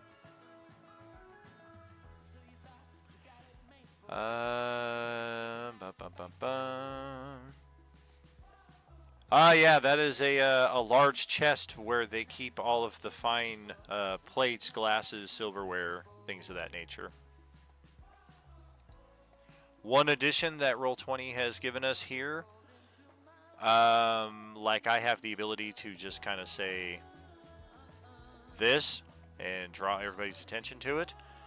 If you hold down the B on your keyboard and move your cursor around, you can do something like this, which is, I think, a little better than a ping, because if I'm on a different section of the map, the fact that you're doing this repeatedly, not gonna get my attention as much as if you like just have your name on the board and you're drawing it from one place all the way back to the origin point. I feel like that's a much smoother way of getting my attention.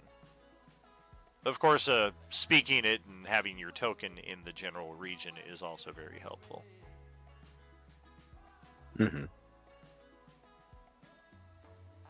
Alright, so I'm going to give you guys a few more moments to RP here, knock out the rest of your short rest. I'm going to grab the box, come back here, do a little gardening, and then we will be ready to take off to the next section here in search of Gabar's friends. We're not going to go on break or anything. I'm just going to step out of the chair for a second. Okay, so we'll plan that before evening falls, we will utilize the tower for basically clearing it out and then using it for our long rest.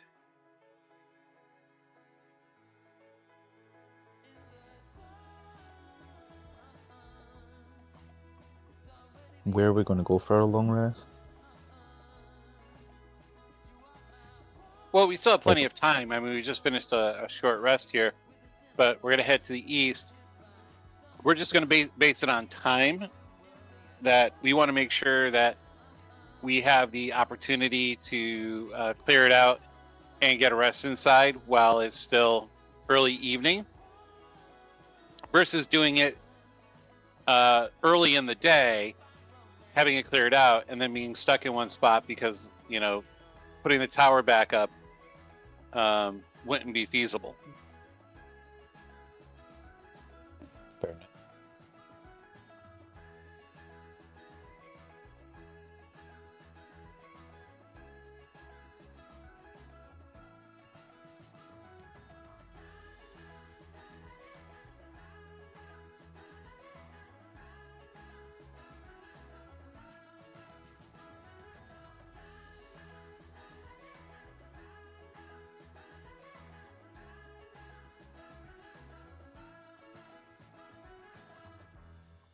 Feel good to move on?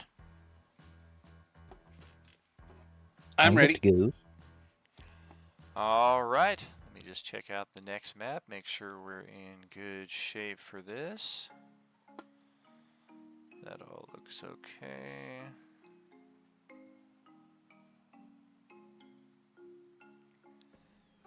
So I'm guessing there's words and stuff on the outside of these buildings. Do we understand them?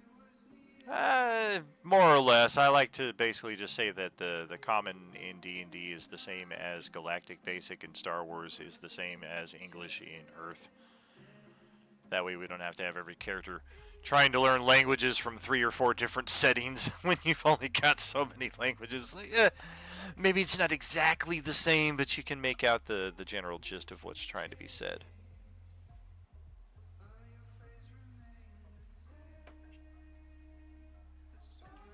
It's like a guy from Appalachia trying to talk to a guy from Australia. They can figure it out. Right. Yeah, it's not the smoothest conversation, but we can get from point A to point B.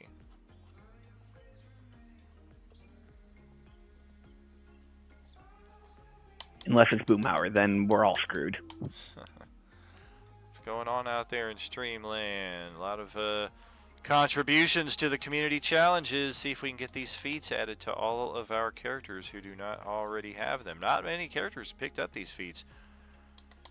Only had a few people participate in that flash sale. So this will be a very nice boost to the entire community if it is something that we are able to get done. Time is a ticking, though. We got 29 days left, I believe. So Yeah, I just zeroed out my Beskar bucks.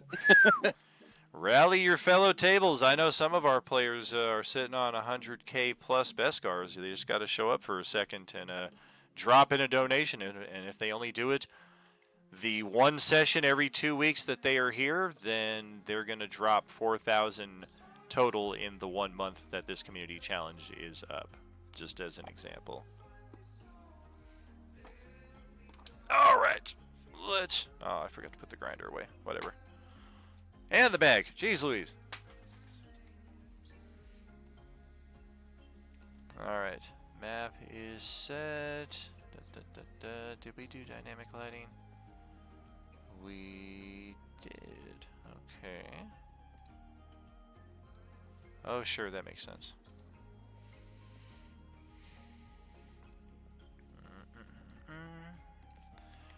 Check the encounter severity.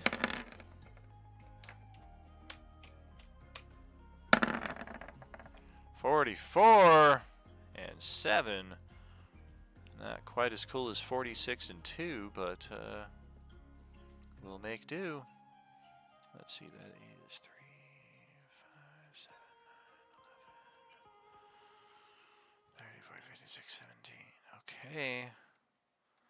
Let's move all of you over to the next map here. We'll jump back over to Google Earth for a bit, and in the same general direction that we have been heading southeast, we finally break the tree line out here to what is essentially a very large oceanside yoga retreat. This looks like a pretty cool spa slash vacation club to call it for a weekend if the site were not in the state that it is in upon us finding it.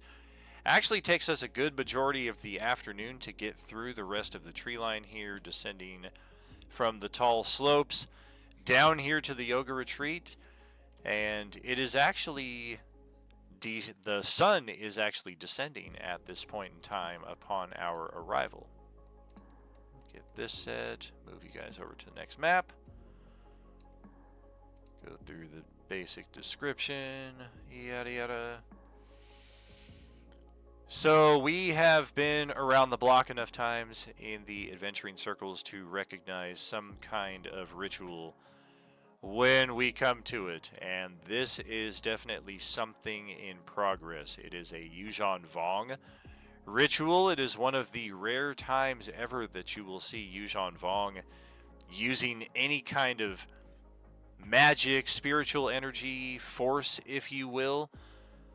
They are known to have their own connection to familiar energies, but at the same time, these energies themselves, while visually and thematically familiar, are just completely on different spectrums because the Yuuzhan Vong come from a different galaxy entirely.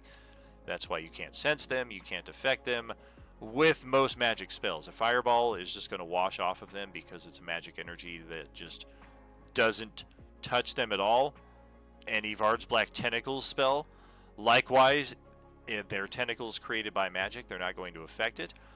But some of your characters that have like a grasping arrow or type effect like that, where it actually creates a physical vine or something out of the ground, that's a bit of a different situation.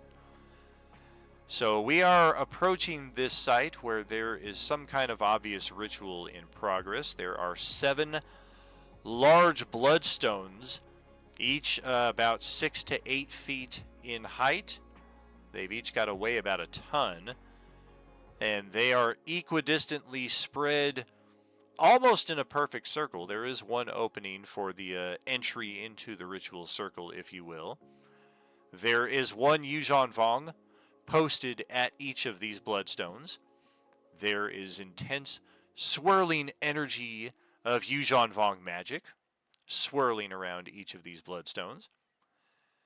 There is a trail of blood from a center point in the circle where a Yuuzhan Vong sacrifice is laying down, his very life apparently being poured into this ritual as we speak. The direction from which we approach is from the south. The ritual circle is at the far north of this map that we're going to be entering. And there are a number of Yuuzhan Vong observers, sentries, that are positioned between your entry point and the point of the ritual. In fact, there's very little room upon which to maneuver from where we enter before we get into anything at all. So at this point, unless we want to try something from off the map, stealth-wise, stealth is not really an approachable option at this point. It's something that we might be able to get like one cool something off, but once we do, I'm going to put your tokens on the map and we're going to play on the field of play here. But if you guys want to try something ahead of time, every Yuuzhan Vong on this map are completely focused on the ritual.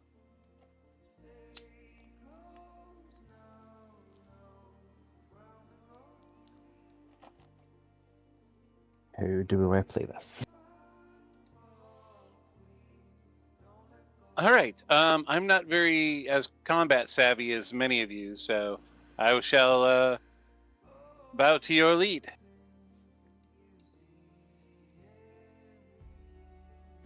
Hey, what happened to...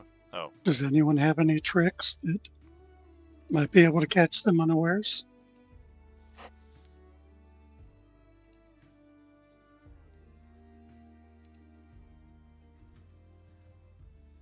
Nothing crazy.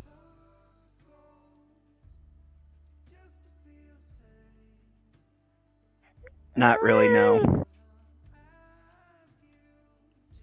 I've got a couple of cantrips and such, but I don't think any of them will be adequate for what we're looking for.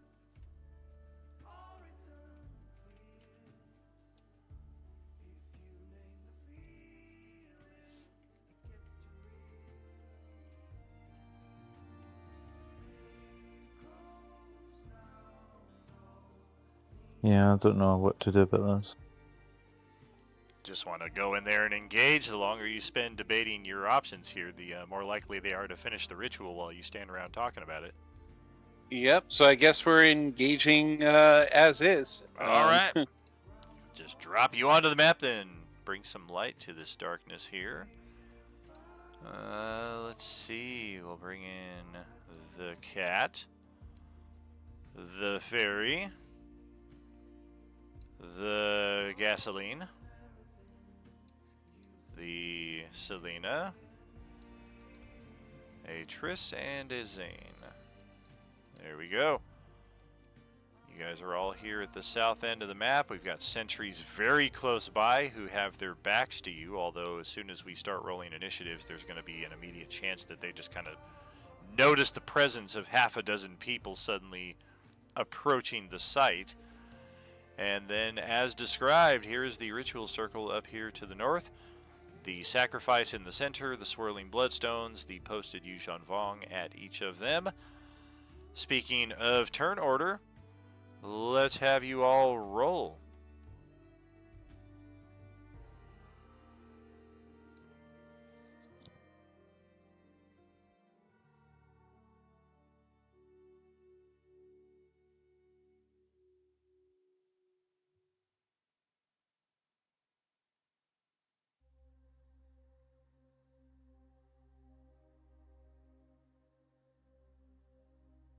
And Zane, double natural 20s tonight's initiatives.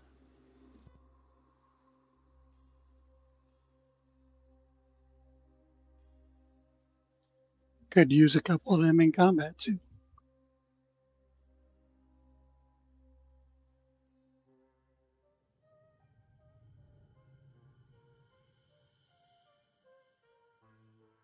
Oh, Byra has been a companion at our side throughout this entire journey. He keeps retreating back to check on his much slower huts who only have a movement speed of 20 compared to most of your 30 plus. So occasionally he is lingering and lagging, but his speed is much more generous, so he's able to catch back up.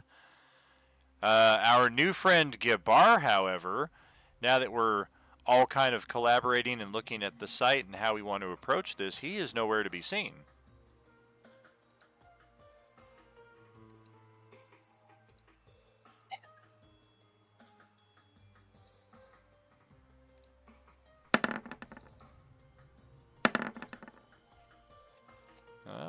got a 19 for his initiative. Not too bad.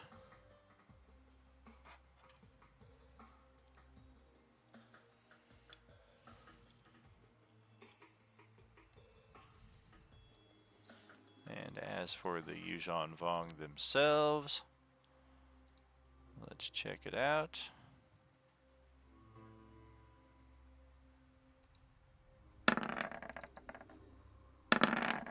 Okay.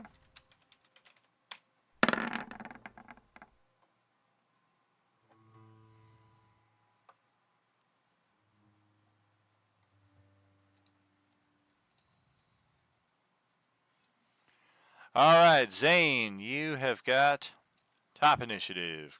Go ahead. All right, the first thing we're going to do is fly up at an angle and I'll get the helps if I'm on the right thing.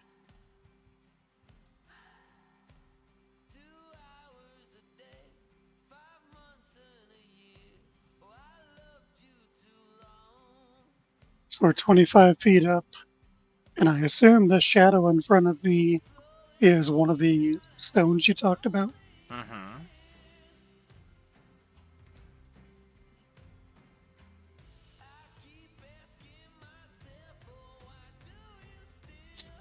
How tall are these stones? Anywhere between 6 to 8 feet in height. Oh, okay. Then I am nowhere near 25 feet up. Let's go with a more manageable fun.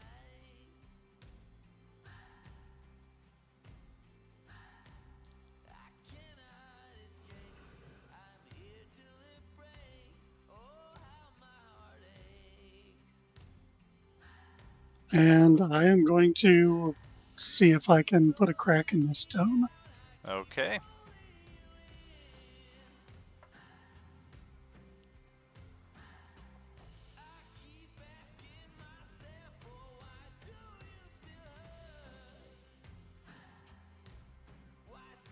All right. I will make right. mention in this situation, despite the, I don't know, seeming disbelief of such a statement. What is it? Expert martial arts, peerless martial arts, ancient fighting prowess. Those advantages apply in actual combat versus living creatures. It does not apply against inanimate objects. So the advantage does not apply in this situation, is the long and short of that. Okay. With the ancient fighting prowess, do I still get my damage bonus?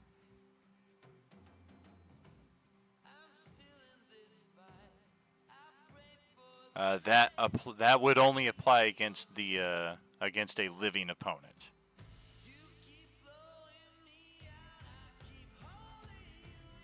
Well, I'm still going to make 3 unarmed strikes here. Sure. And Yeah, does the 14 hit?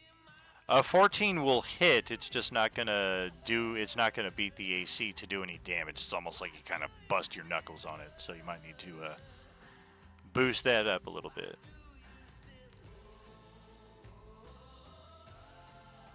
Find the crack.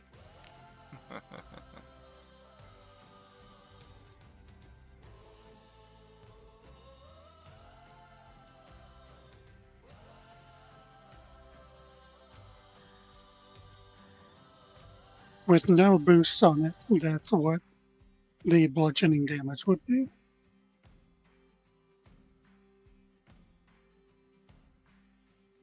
Okay. All right.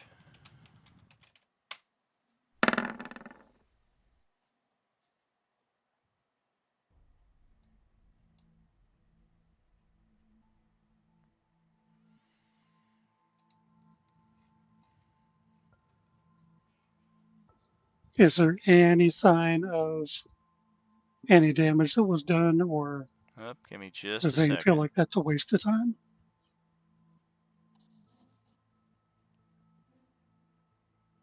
I need to make a change here.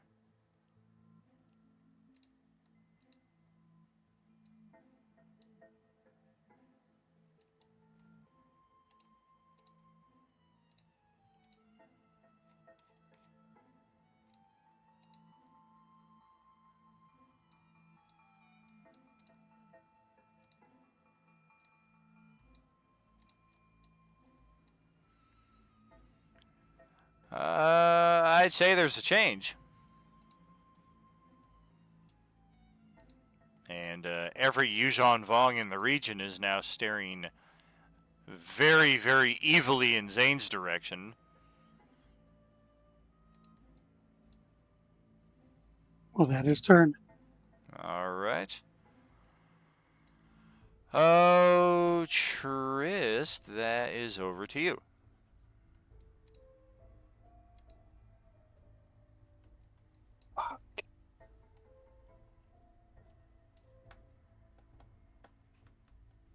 Well, may as well start closest. I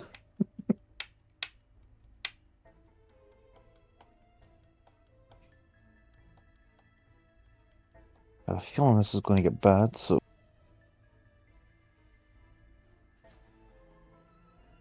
Yeah, I'm just going to have bonus action, have Tizzy attack this guy. All right. Well, the AC is 20 for each of these Yuuzhan Vong. I will risk a force point for Tizzy. No, wait.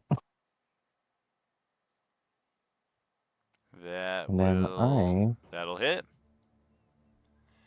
It just unfortunately doesn't do any damage because the damage reduction of the Von Dune Crab armor is 25, so unless you deal at least 26 points of force damage, the armor just absorbs all of it with a very hollow thud, and you can kind of hear a dull ring inside the armor itself.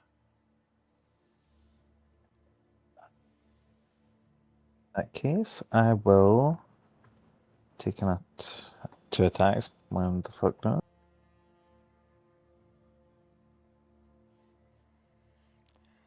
That will hit, that will miss. Likewise, the damage is not getting through with 15 slashing. Just glances off this crab surface. God damn it. That's that then. All right, we need that Vong expert feat, and then we can all kind of pick and choose times to get some damage through. Byra the Hutt is still rocking some wounds from that earlier combat against the Yuuzhan Vong, and he is very enraged at their mere presence, so he is going to step up right here. Bring in some Hutt Fu.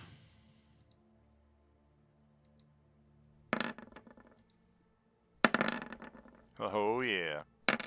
Doe!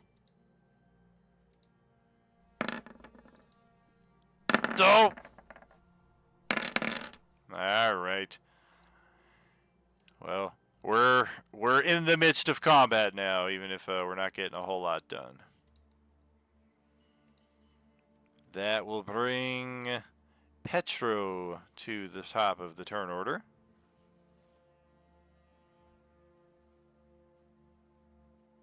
All right, so I remember that pretty much the only thing I can do that works against them is this guy right here. I'm going to attack the one that Trish was going after. Okay. That will connect, and yep. Cosmic energy is pretty much the master form of energy at this point. Even if you've got energy resistance, there is really no resisting cosmic power. If you get touched by it, odds are you're taking damage, no matter what defenses you've got on your character. And that's turn. All right, we'll take it. Selena, that's over to you for your next turn.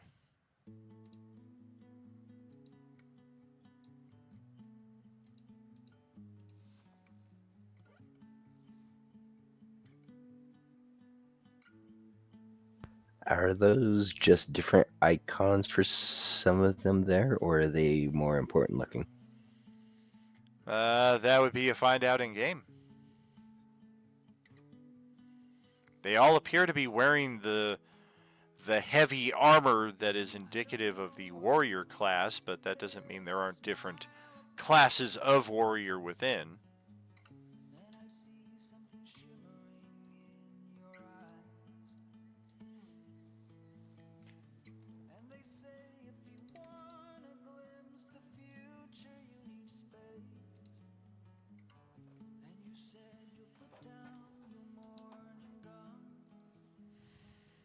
Yeah, let's just go try going down on this guy. He's right next to one of those rocks. All right. Almost looks like on that picture that he has a face on his belly. That's what I was going to say. Same exact thing. He's got a big face on his chest. It's a Teletubby fuck! We're all dead.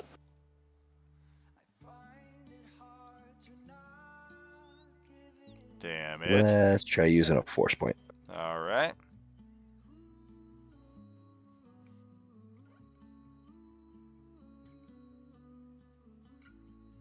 Good enough.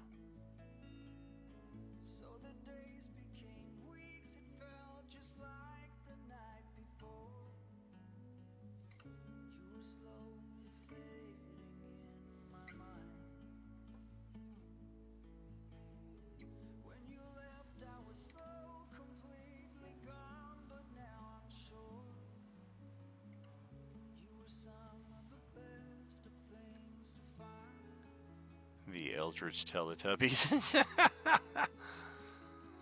33. All right, we will have some of that damage actually get through the DR of 25. Start piercing on this one. You actually found a little gap in the armor there. Right in the mouth when it tried to speak to you. Doe.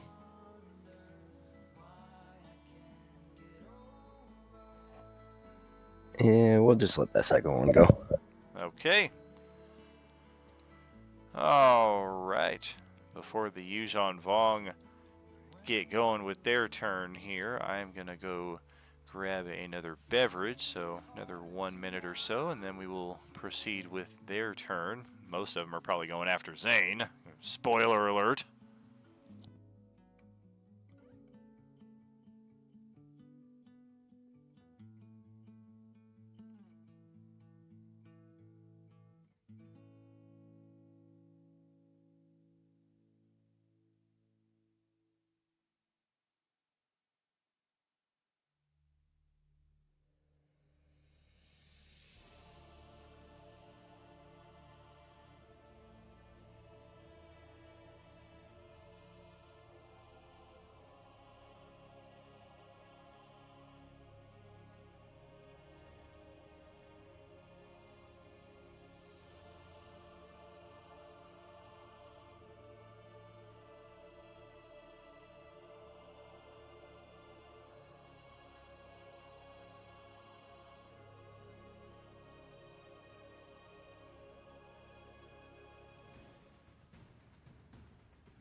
All right, we're back.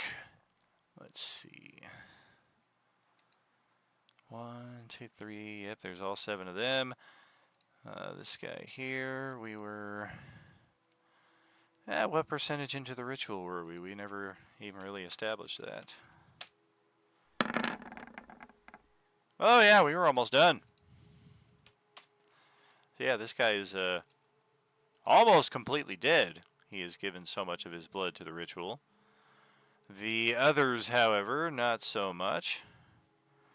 And despite Selena's proximity right here, all of the Vong on all sides of the circle otherwise are beelining this location right here.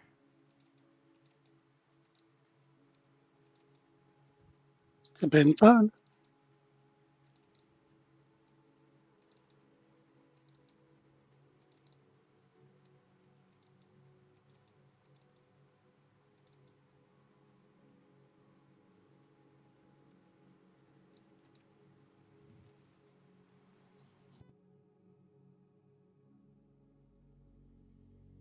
Alright, so that brings the total Yuuzhan Vong to 6.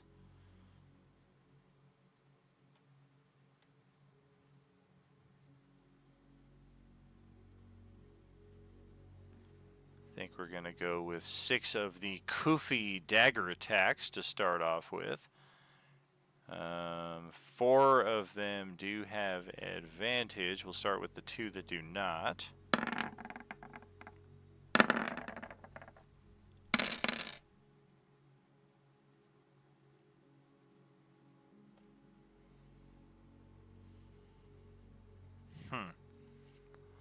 Maybe automatic is what we want instead of query.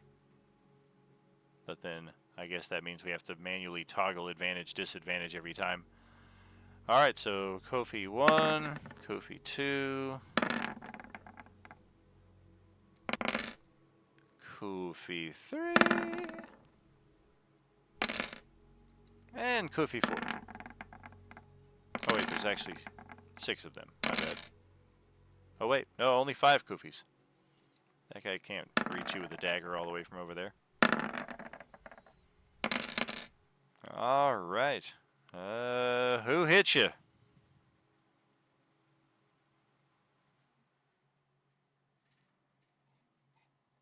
He was floating like 5 feet up, he said, at my last recollection, which is within melee reach. Oh, very much so. Armor class is 23, so the 29 cut through. Only one? No!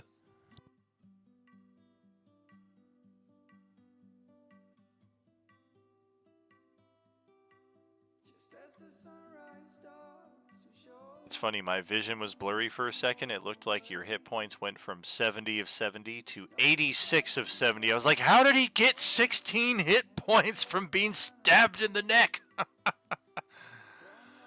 The guy who is over here, this guy, Yuzhan Vong, is going to need to use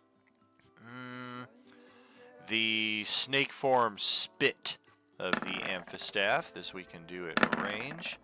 That's not going to touch. And then the other 5 that are once again in melee, they are attacking with the staff form of the amphistaff.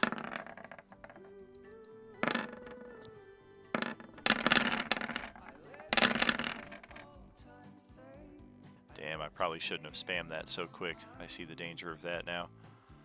Gotta let every roll resolve itself, and even then, I think only 1 amphistaff attack hits, the very last one, so it's the very last set of damage, which is 16. I am going to use a reaction to reduce that by a little bit. Okay.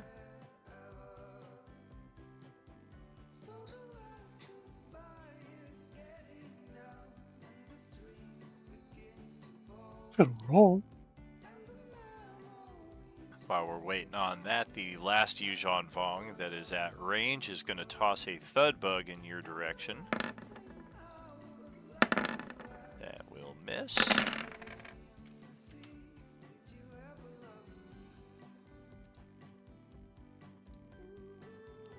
That's going to bring this thing here into play.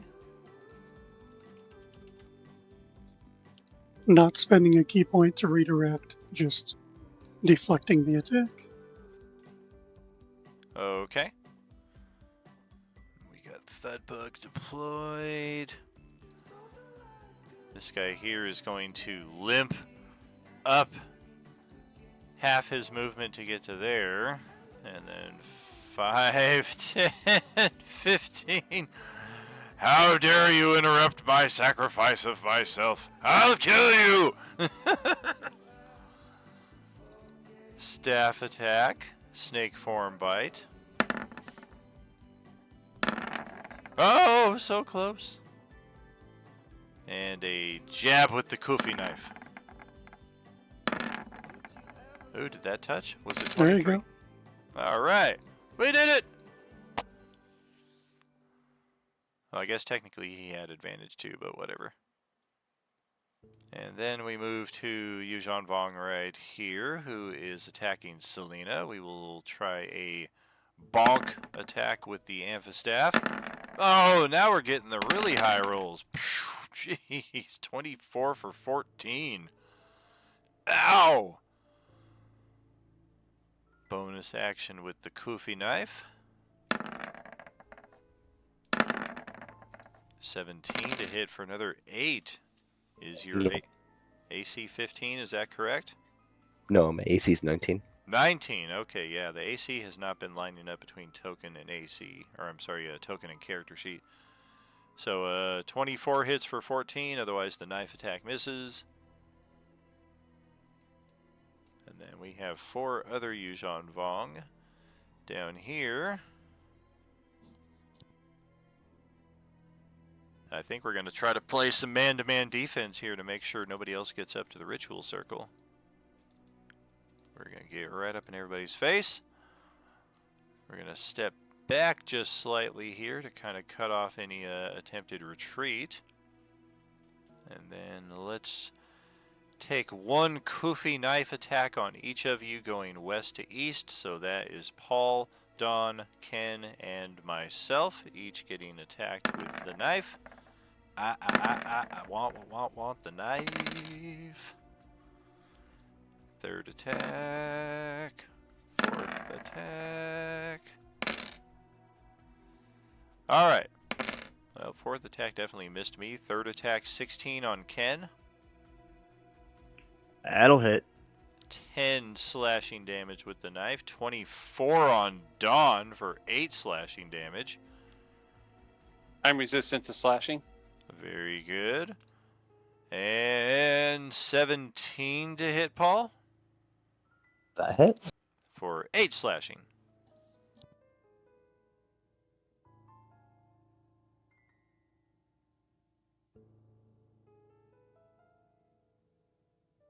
That accounts for their bonus actions. Now for their primary actions, they will attack with the staff. We're going to alternate between snake and staff. 1, 2, 1, 2. So snake on Paul. 17 for 15. Piercing poison combination.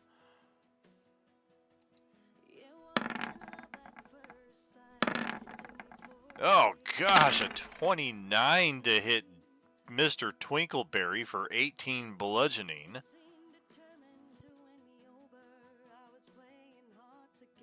Crack. Snake attack on Ken. Let's not yo-yo this shit. 21 to hit for 16 damage. Here we go. Tell me you're resistant to poison at least. Oh, Damn that's it. on me. Damn it. Nope, no resistance to poison. I was talking to Ken for that one. The 29 for 18 bludgeoning was on you, but then the 21 for 16 is on Ken. Yeah, no, I'm okay. down. Damn it. Well, here we go. Session 2. We got Yo. Let's see if we get Yo. Alright, we have a party member down. Remember, death is final in this system, essentially until we are higher level and have access to the Raise Dead spell. Revivify does not exist in this system. So, as a way to counteract that, we are playing with a 5 success or 5 failure death save system. So everybody kind of has a little bit more flexibility and longevity. Ken, unfortunately, does not have an annual sub. And then the final Yuuzhan Vong snake attack on Byra the Hut. Oh, that is going to connect. Ouch, we will take that 9 damage. Byra's starting to look a little wounded. And that will pass it over to Mr. Twinkleberry Snodsworth for the final turn of round 1 here. Alright, let's see. First, I'm going to regen 6.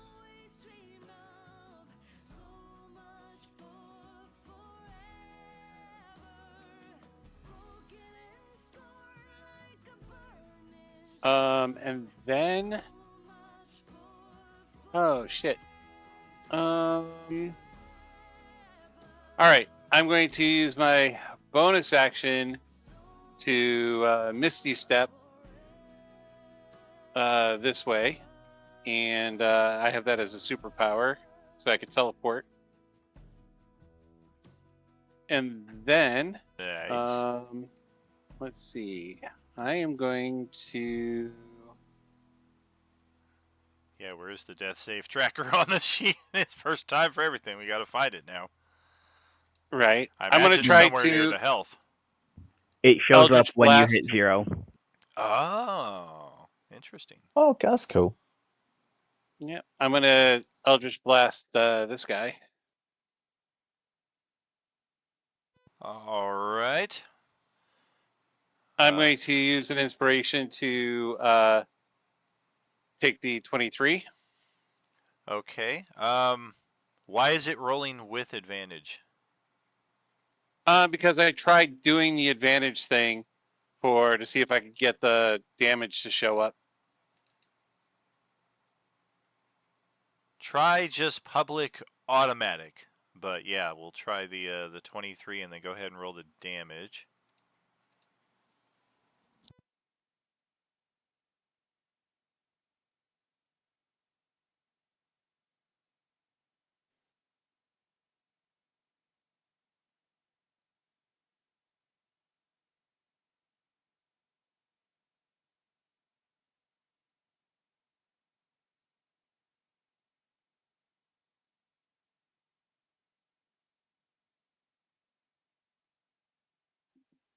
That would be a 10-foot push and a 10-foot reduction in movement speed.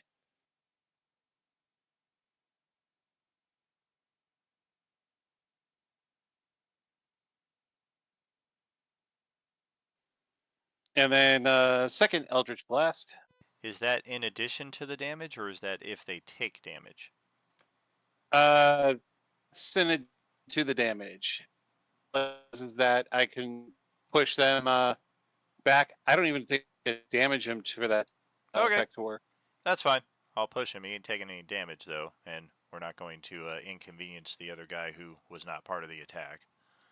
He just kind of slowly shifts out, or quickly shifts out of the ways as he sees that coming. I'm going to go try to hit the other guy, but apparently my Eldritch do anything. So I am completely this combat. Have a wonderful day.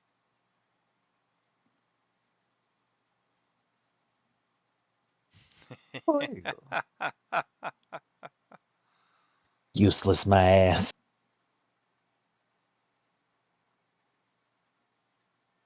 Well, apparently he's not taking any damage. Also pushing him out of coup de grace range, though. Very true. Yep, 10-foot push, and that will end the turn. Let's see here. That. Oh, and quickly, I'm going to move an additional 10 feet straight up. So I'm going to try to stay out of their melee reach. Okay. Does it look like I need 10 feet or 15 feet? Probably 15 feet will do it. If you're understanding their tactics at all, though, you might be trading 2d8 damage for 4d6 damage, as the bugs will follow you around probably as far as you can fly, and they do more damage. All right, I'll stick to being 10 feet off the ground. All right. All depends if they want to make a target out of you or not. At this distance, they're probably likely to throw a bug at you, even though you're only 10 feet high, because you're not within melee reach, but who knows what the hell they're going to do. Zane surrounded way the hell up here. You get your reaction back. Go right ahead. I also yell out, I can't hurt these guys. All the Yuuzhan Vong start laughing at once. Zane just looks at these guys with a smile and he's like, "You really don't like when I do this, do you?" And I'm going to take my 2 regular attacks on the stone.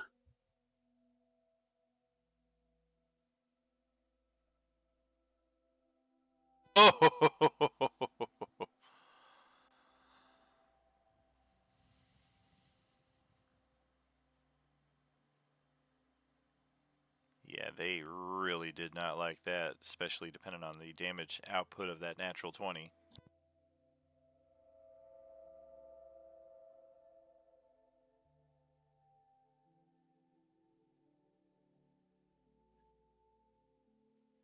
The standard output is 1d8 plus 10. Okay. So 1 die 8 plus 18 in the case of the maximized crit.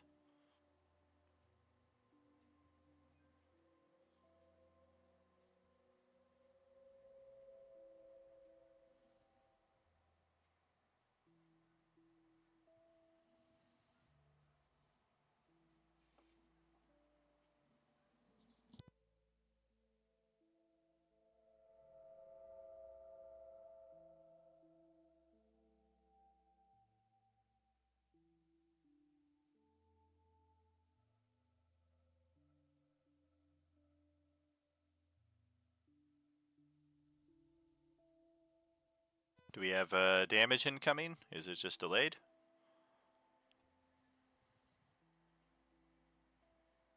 Oh, there it is. Yep, sorry, I had to 36. figure everything out that. Oh, So gotcha. 36 damage to that. Oh, And geez. then bonus. That stone is just splintered into multiple smaller handheld gemstones at this point, prompting a visible outrage from the gathered Yuuzhan Vong.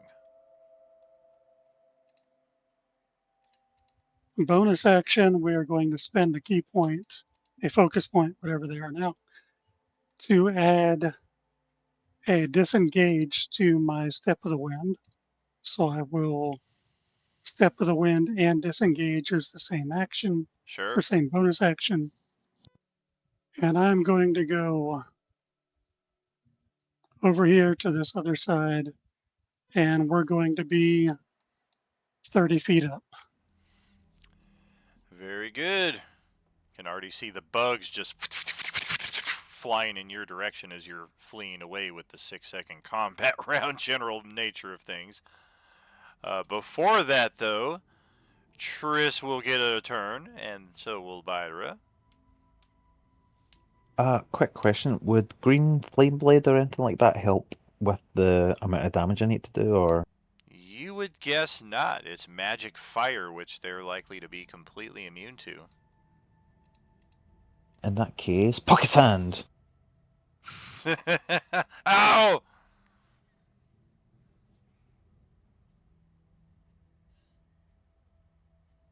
Like, covered my escape and deflect attack if they end up attacking me.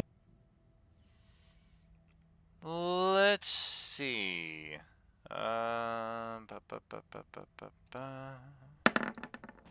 If they do attack, it will be with disadvantage. He's on to that trick. It's not the first time he's had sand thrown in his face, so he overcomes the sting. We will take the attack with disadvantage. Oops, I rolled just normal. So 29 or natural 20. We'll take the 29. I'll put the 29. 29 for 18 bludgeoning there as you back away from him, even with sand in his eyes. Ah, still gotcha. And I am going to cure wounds. It's probably one of those wide backhand swings while he's covering his eyes. Yeah, I exactly. do have multiple healing potions on me if you want to save your cure wounds.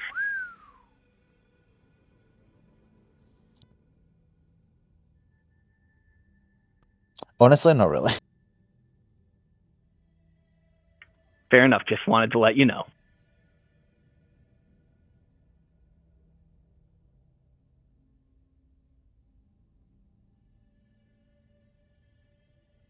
What the hell's going on? I don't know.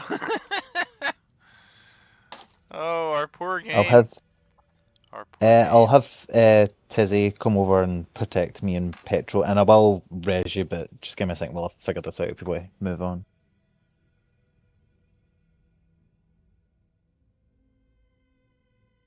Yeah, that'll work. Okay, who is next? Byra. Let's go for a couple Hut-Fu attacks here. Hut 1.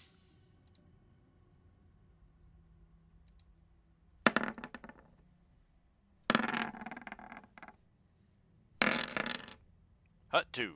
You get. You're back up to full petrol. Wow, your healing is 4 die 8 plus 5, and you rolled really good. Damn! Alright. Lucky.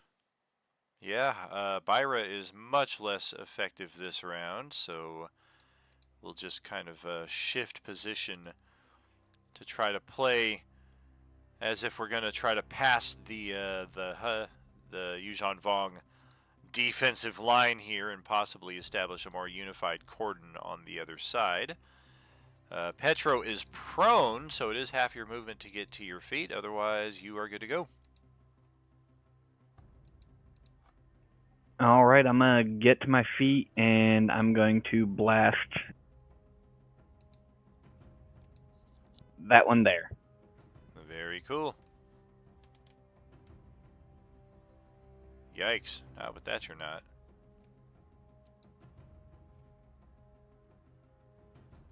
I'll spend an inspiration for it. Okay. Reroll it.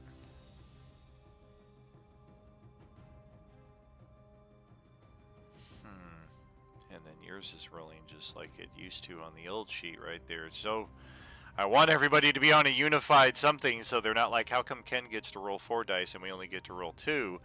It's like, well, the sheet fucked us. I don't know what to say. All right. To be fair, the cosmic power has automatic advantage, so that's why I'm rolling at advantage normally. Oh, that's very true. But even still, in that case, when you spend the inspiration, you're already technically rolling both sides of it, but I digress. Any extra movement beyond just a half to get up? No. Okay. Selena, who is also more on the front lines up here. What you gonna do? Your health bar did not move at all after getting hit. I need a second health bar. What's that? I have a super temporary HP pool. Just Maybe add it's- that to your normal hit points right there, so it doesn't look like nothing is ever happening. Is that the invulnerability power, the extra 100? Mm-hmm. Yeah, so you should just be 126 of 126 effectively, and you can never get temporary HP because nobody can give you better temporary HP than the 100 you have. Well, Some that's the only players- thing. Is, like, I was keeping it separate because I have the 3 regen, but it can't touch temporary HP. That's and then fair. The pool has its own regen. That's fair. In that instance, then we'll do what we do with some of our other players. They have the red health bar. In addition to the green health bar, the red is the temporary. Okay, my temporary is at 93 right now. Cool. It is your turn, though. Go right ahead once you get that set up.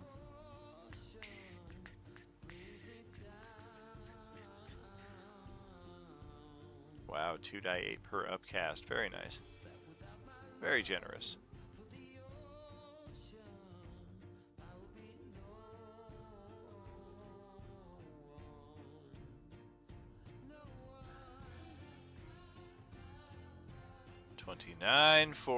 I'm sorry, 26 for 29. We'll take some of that.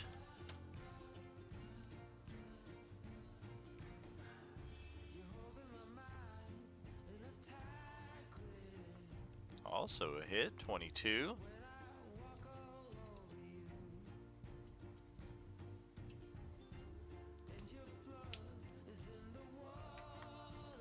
Oh, 1 point no damage shy. that time. Damn. That's a little depressing. And that should be all.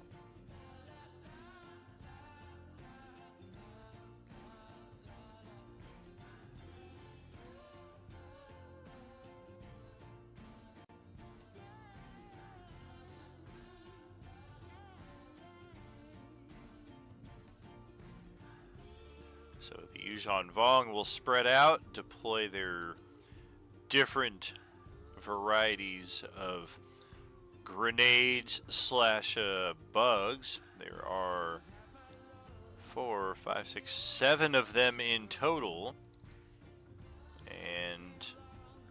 Actually, they are all using their actions. Holy shit. What is it? How is this going to look? Everybody within 15 feet of you.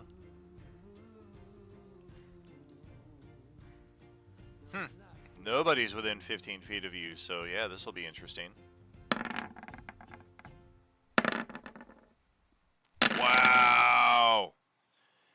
Explosive bug damage hits you direct on, full fire damage. All other creatures within 15 feet of the target roll dex save to avoid avoid the damage. If you make it, you take half damage.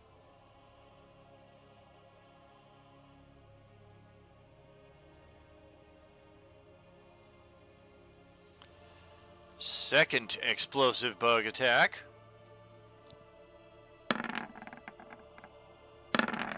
Wow, they are breaking out the frickin' big dice now all of a sudden. 20 fire.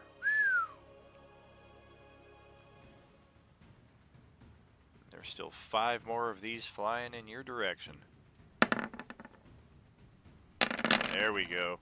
That one sails off into the distance and blows up a tree. Attack number 4. Comes very close. You almost kind of swat it with the back of your hand and it impacts that boulder just to the north of you. Attack number 6. Oh, on the money. Oh, and I think we blasted him out of the sky. Unless you got some means to mitigate that. You did, but the boon of recovery will kick in when I will drop to 1, and I will drop to, I think it's half health, 35. Is that how that works? All right. Yeah, I can post it for you. Solid. Yeah, please do. I'm unfamiliar.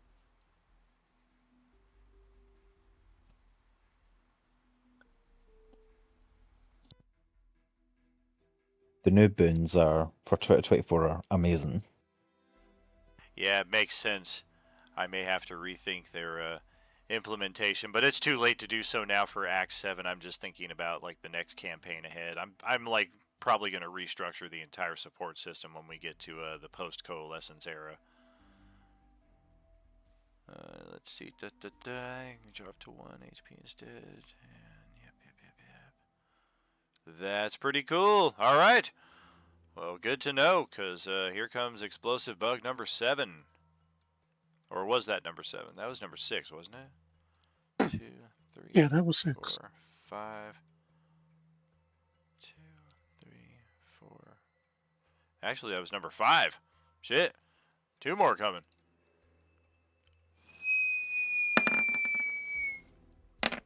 Oh, dear God. Ah! Man, number 7. Jeez Louise. Unbelievable. Yep, on the ground. Wow, pinpoint fucking accuracy. And look who has just enough 30 feet to get right up here to you. Thudbug. Attacking with advantage. Whoops. Advantage.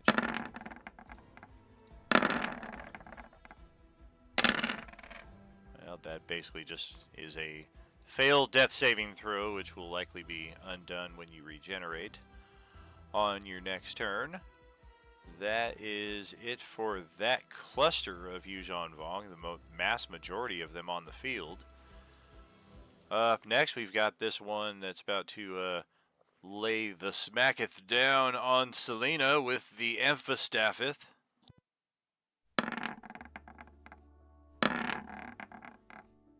Wow! Man, my dice just all of a sudden showed up. 23 for 15 bonk damage there on Selena.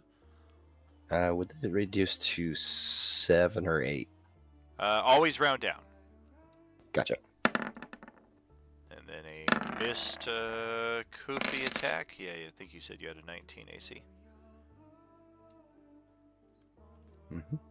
This guy right over here is going to, we're going to action and bonus action. We're going to double bug over on Mr. Twinkleberry. We're going to explosive razor bug.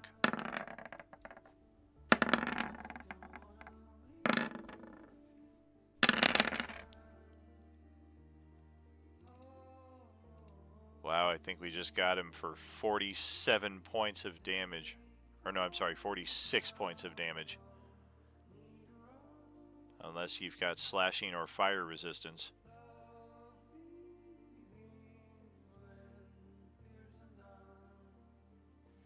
Wait, who's gonna attack? Mr. Twinkleberry.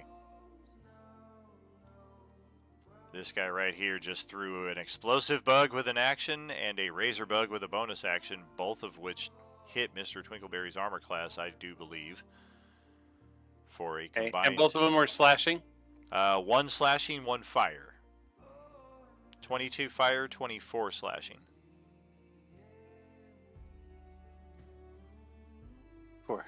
All right, I take 34. Oh, he's still alive. All right. The two Yuuzhan Vong who are shortened their movement are just going to try to move a little bit back into position over here. Get rid of the reduced movement penalty.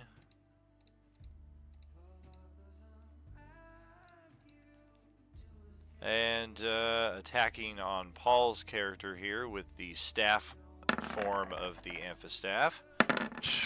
Oh my god. Crunch!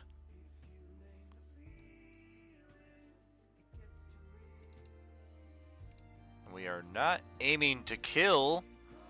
Yuuzhan Vong do enjoy sacrifices and also slaves.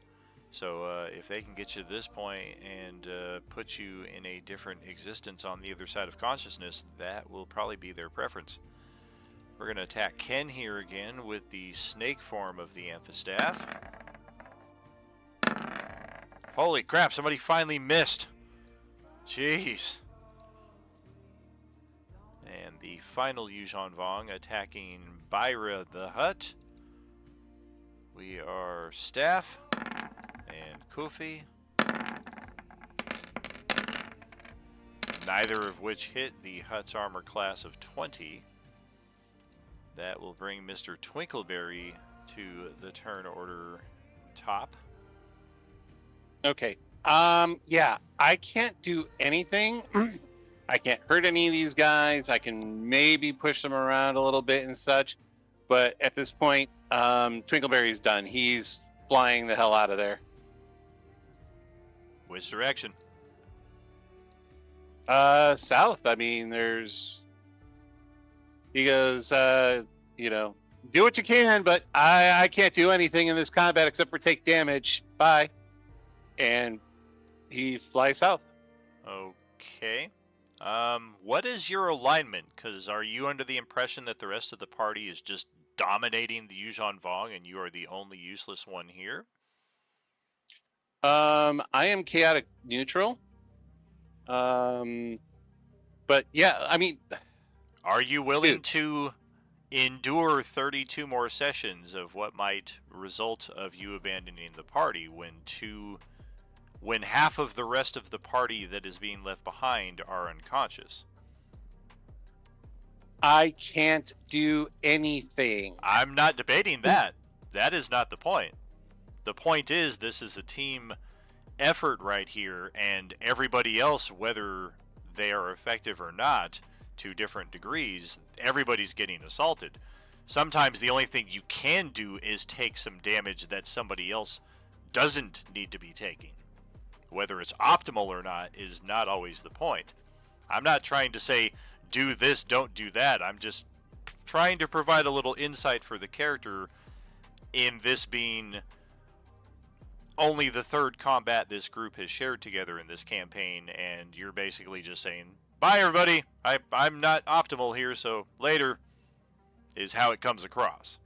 Yeah, I'm not even suboptimal. It's like I'm sure 100% ineffective because all I have spells and spells can't affect these guys. So I am 100% ineffective. A few shots, and that would 32 games of me dead. So Take petrol with you. fine. You know what? I will stand here. I will move up into this area. I will shoot this guy 2 times and try moving him back a little bit. Okay.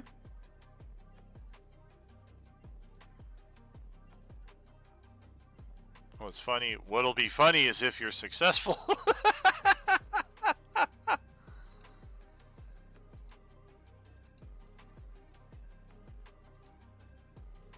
First roll, I'm going to use my monthly natural 20, so that's going to Oh my god.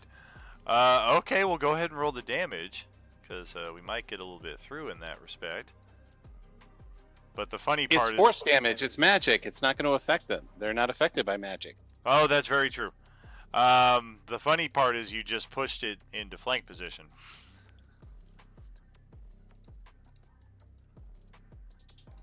And now he runs away. No, I probably wouldn't have pushed it. Oh, fuck. It's groovy.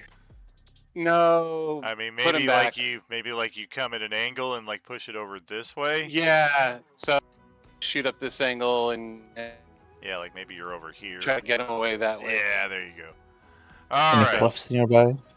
Well, that sets us up all right for our cliffhanger for this evening, which is the return of our recently found and lost friend Gabar, who shortly before your group found this site, he was contacted telepathically and briefly paused to take said phone call. By the time he got off the phone, your group had already moved forward to the sacrifice ring here. But he has reconnected with his friends, and his friends are coming here to help support not only him, but the rest of you. There are 3 of them over on this side, one of whom is our friend Gabar. And there are 3 of them over on this side, none of whom are our friend Gabar. We don't really recognize any of these people. One of them has an Ultron look. One of them is maybe a little bit Sabretooth, a little Psylocke kind of look to them. We got a lot of different characters here, though, that are reinforcing the field of combat here. Hopefully they're on our side.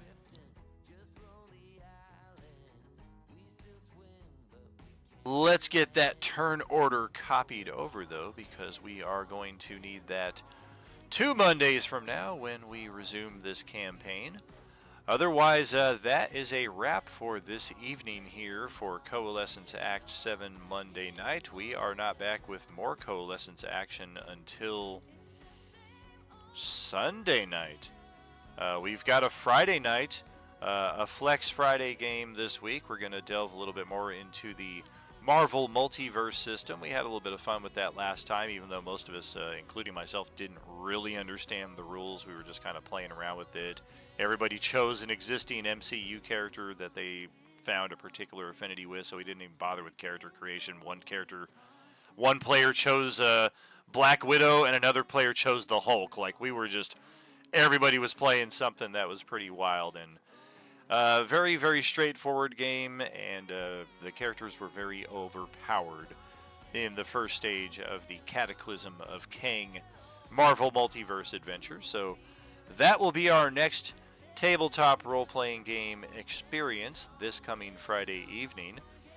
J-Man's game will, of course, be running tomorrow. We don't run that on the live stream anymore. That's a private game here in our community, but for those of you who are involved in that, enjoy it. We will have some RUTV tomorrow night. I think we are back to the Star Trek side of things, so we will be searching for Spock tomorrow night, and then Thursday night we go back into the Left Behind series radio dramatization before the Friday Marvel Multiverse, and then Sunday night is our next Coalescence table where we get back to It's a Door, Nothing More, and we will find out exactly what this door is and how much more nothing it can be. Thank you, friends, for a great session here tonight. I know that the challenge rating is a little askew at this point in time. Part of it is the I mean, a large part of it is the lack of the Yuuzhan Vong expert feat, which is not something that everybody needed to procure via means of the flash sale, but it is definitely something that is very obtainable via community challenge. And barring that, if we don't get the community challenge, it will become a feat that characters can begin taking, and I imagine that many players are going to want to take that, considering just how buff these Yuuzhan Vong are. I don't plan on having Vong en masse like we had with zombies. Each Yuuzhan Vong is meant to be a challenging foe in and of themselves, even at the minion level, all the way through the entire campaign. So that Yuuzhan Vong expert feat is going to become crucial, just as is the Orange Plus and the Goons and Tunes. We haven't really seen any Goons yet, but they are out there, and they are coming. And being able to make them vulnerable to your damage, priceless, my friends. Thanks again. Much love to you all. We say it all the time, but we only say it because it's true. There is no RU without you. Have a good night. Later all. Good night. Night, everybody. Yep, see you in a couple Night. weeks. It's easy.